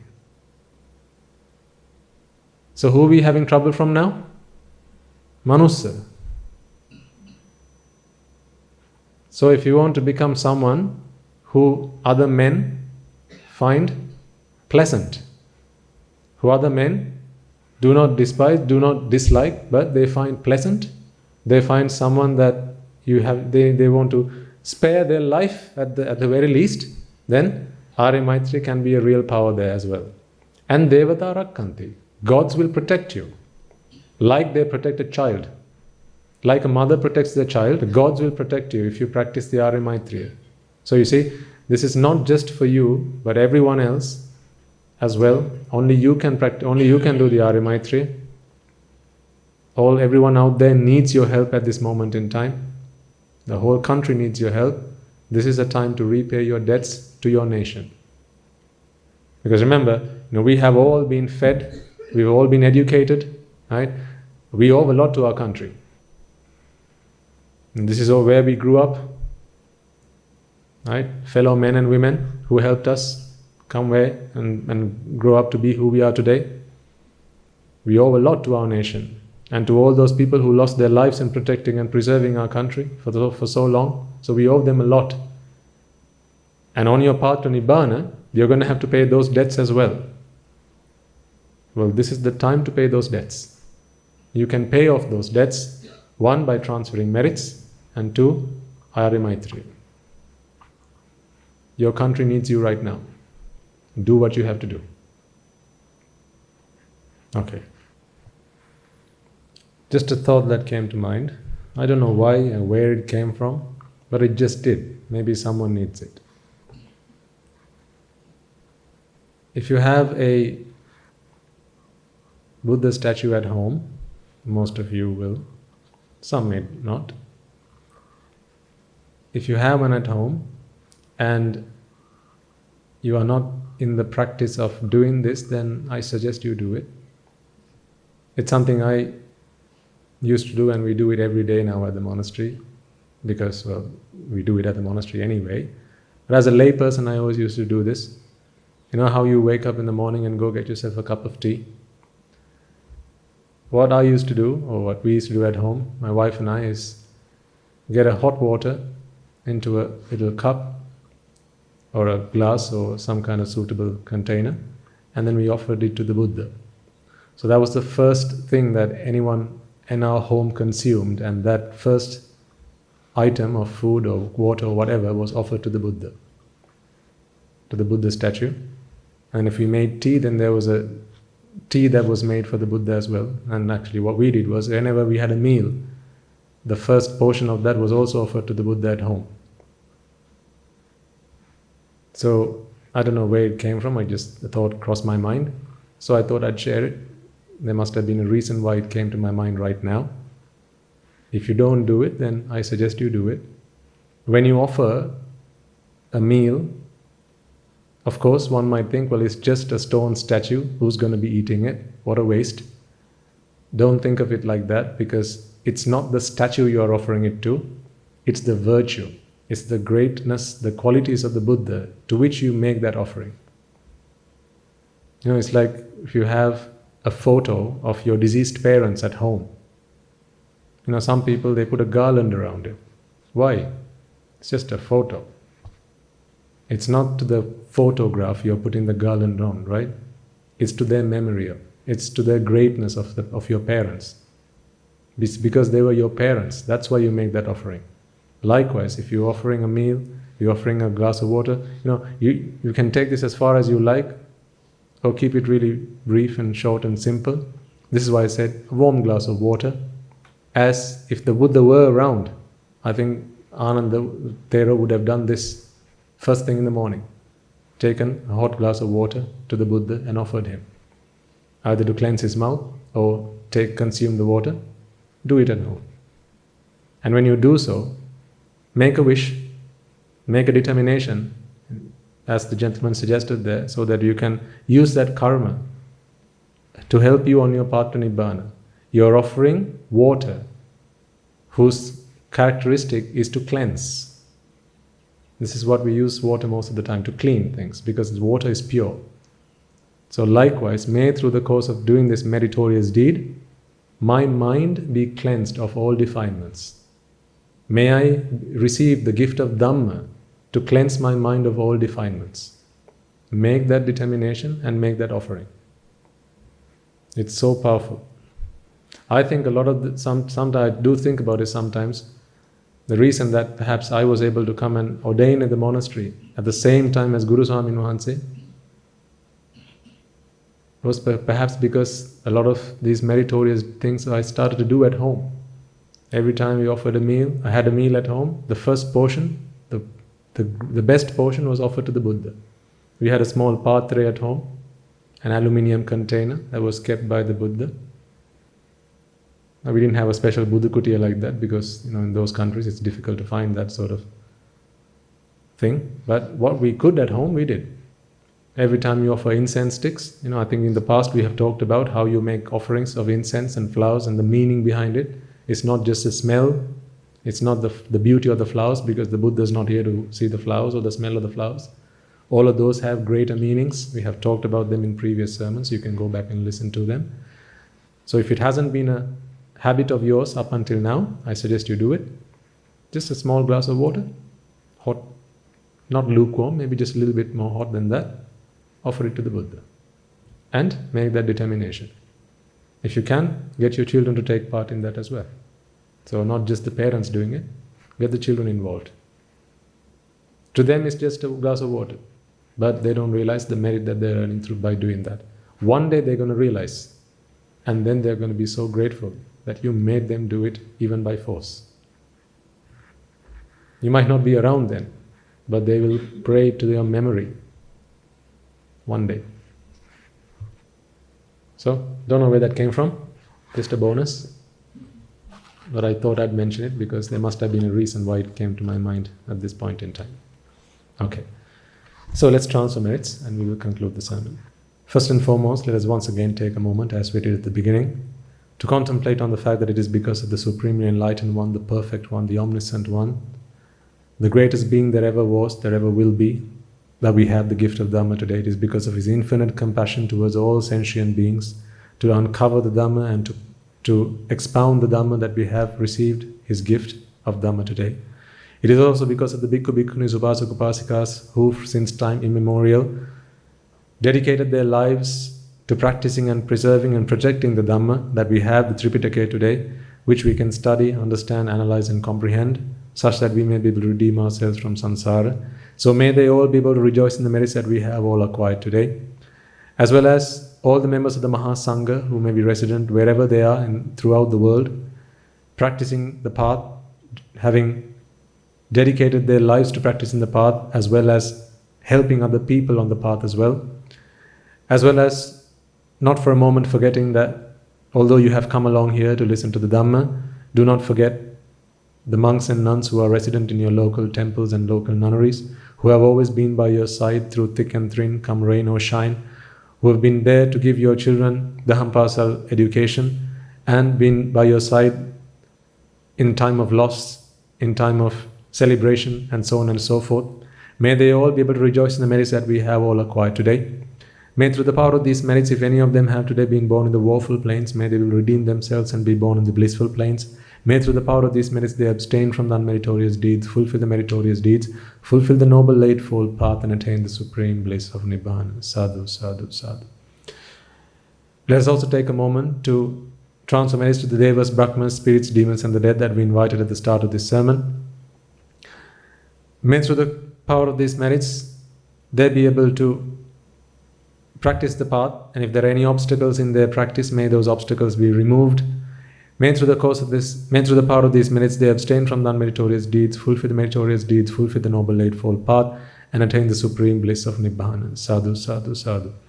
Let us also take a moment to transfer merits to all beings who you have come past in samsara: mothers, fathers, brothers, sisters, uncles, aunts, nephews, nieces, grandparents, teachers, co-workers, and so on and so forth. Anyone and everyone who might have helped you in any way, shape or form, be that by offering you a glass of water, or perhaps by sharing your fears, sharing your worries at a point in your life when you needed it. Those men and women who have shaped your life such that you have become the good citizens that you are today, may they all be able to rejoice in the merits that you have all acquired today. May through the power of these merits, if any of them have today been born in the woeful planes, they be able to redeem themselves from the woeful planes. May through the power of these merits they abstain from the unmeritorious deeds, fulfill the meritorious deeds, fulfill the noble eightfold path, and attain the supreme bliss of Nibbana. Sadhu, sadhu, sadhu. Let us also take a moment to transfer merits to everyone who has helped make this event a success, either by inviting you to be here, providing you with transport, or perhaps by making your stay here as comfortable as it could be, by ushering you a seat, or perhaps by offering you a glass of water, as well as those men and women who have made the technology that we are using here today possible, be that by enabling the internet connections that we use to propagate this Dhamma throughout the rest of the world, or perhaps by transliterating sermons in whichever capacity that they are able to do so, as well as today all the merits that you have all earned by offering flowers to the Buddha, incense to the Buddha, as well as the Mahasangha. May through the power of all the merits that we have all acquired today, anyone and everyone who helped make this event a success, make this event possible, be able to rejoice in the merits that we have all acquired today. May through the power of these merits they abstain from the unmeritorious deeds, fulfill the meritorious deeds, fulfill the noble eightfold path. If there are any obstacles on their path to Nibbana, may all those obstacles be removed once and for all, and may they all be able to attain the supreme bliss of Nibbana. Sadhu, sadhu, sadhu.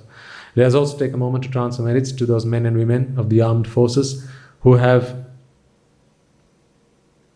forever protected and preserved this country, sometimes by sacrificing their lives when the need for it arose, as well as members of the police force who have dedicated their lives to protecting and preserving this nation, as well as in this difficult time, all those men and women throughout the country who are living in fear and hatred and anger, be they friend or foe, may they all be able to rejoice in the merits that we have all acquired today. May through the power of these merits, their hearts be pacified and placated through compassion, and may the anger, the hatred, and the fear in their hearts be dispelled.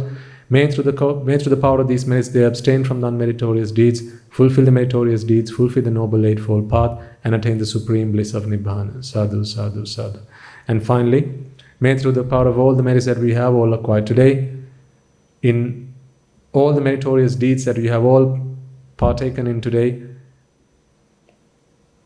may all the men and women throughout the world who have dedicated their lives to practice the Dhamma through day and night, come whatever obstacle, have dedicated their lives to doing so, be able to do so. May they be empowered, may they be energized, and may through them we be able to witness the advent of many hundreds of thousands of Arhat and Mahanses in this blessed land, in our very lives itself. Sadhu, sadhu, sadhu. And finally, may you and I and everyone who has been part of this, helped us, supported us, assisted us in any way, shape or form, even if that may be by passing on their blessings to us, be able to become one of those Arahatun Mahanses, be able to become one of those Arahat Mehenin Mahanses, and be able to attain the supreme bliss of Nibbana in this very life itself, in the era of the Gautama Supreme Buddha itself. Sadhu, sadhu, sadhu.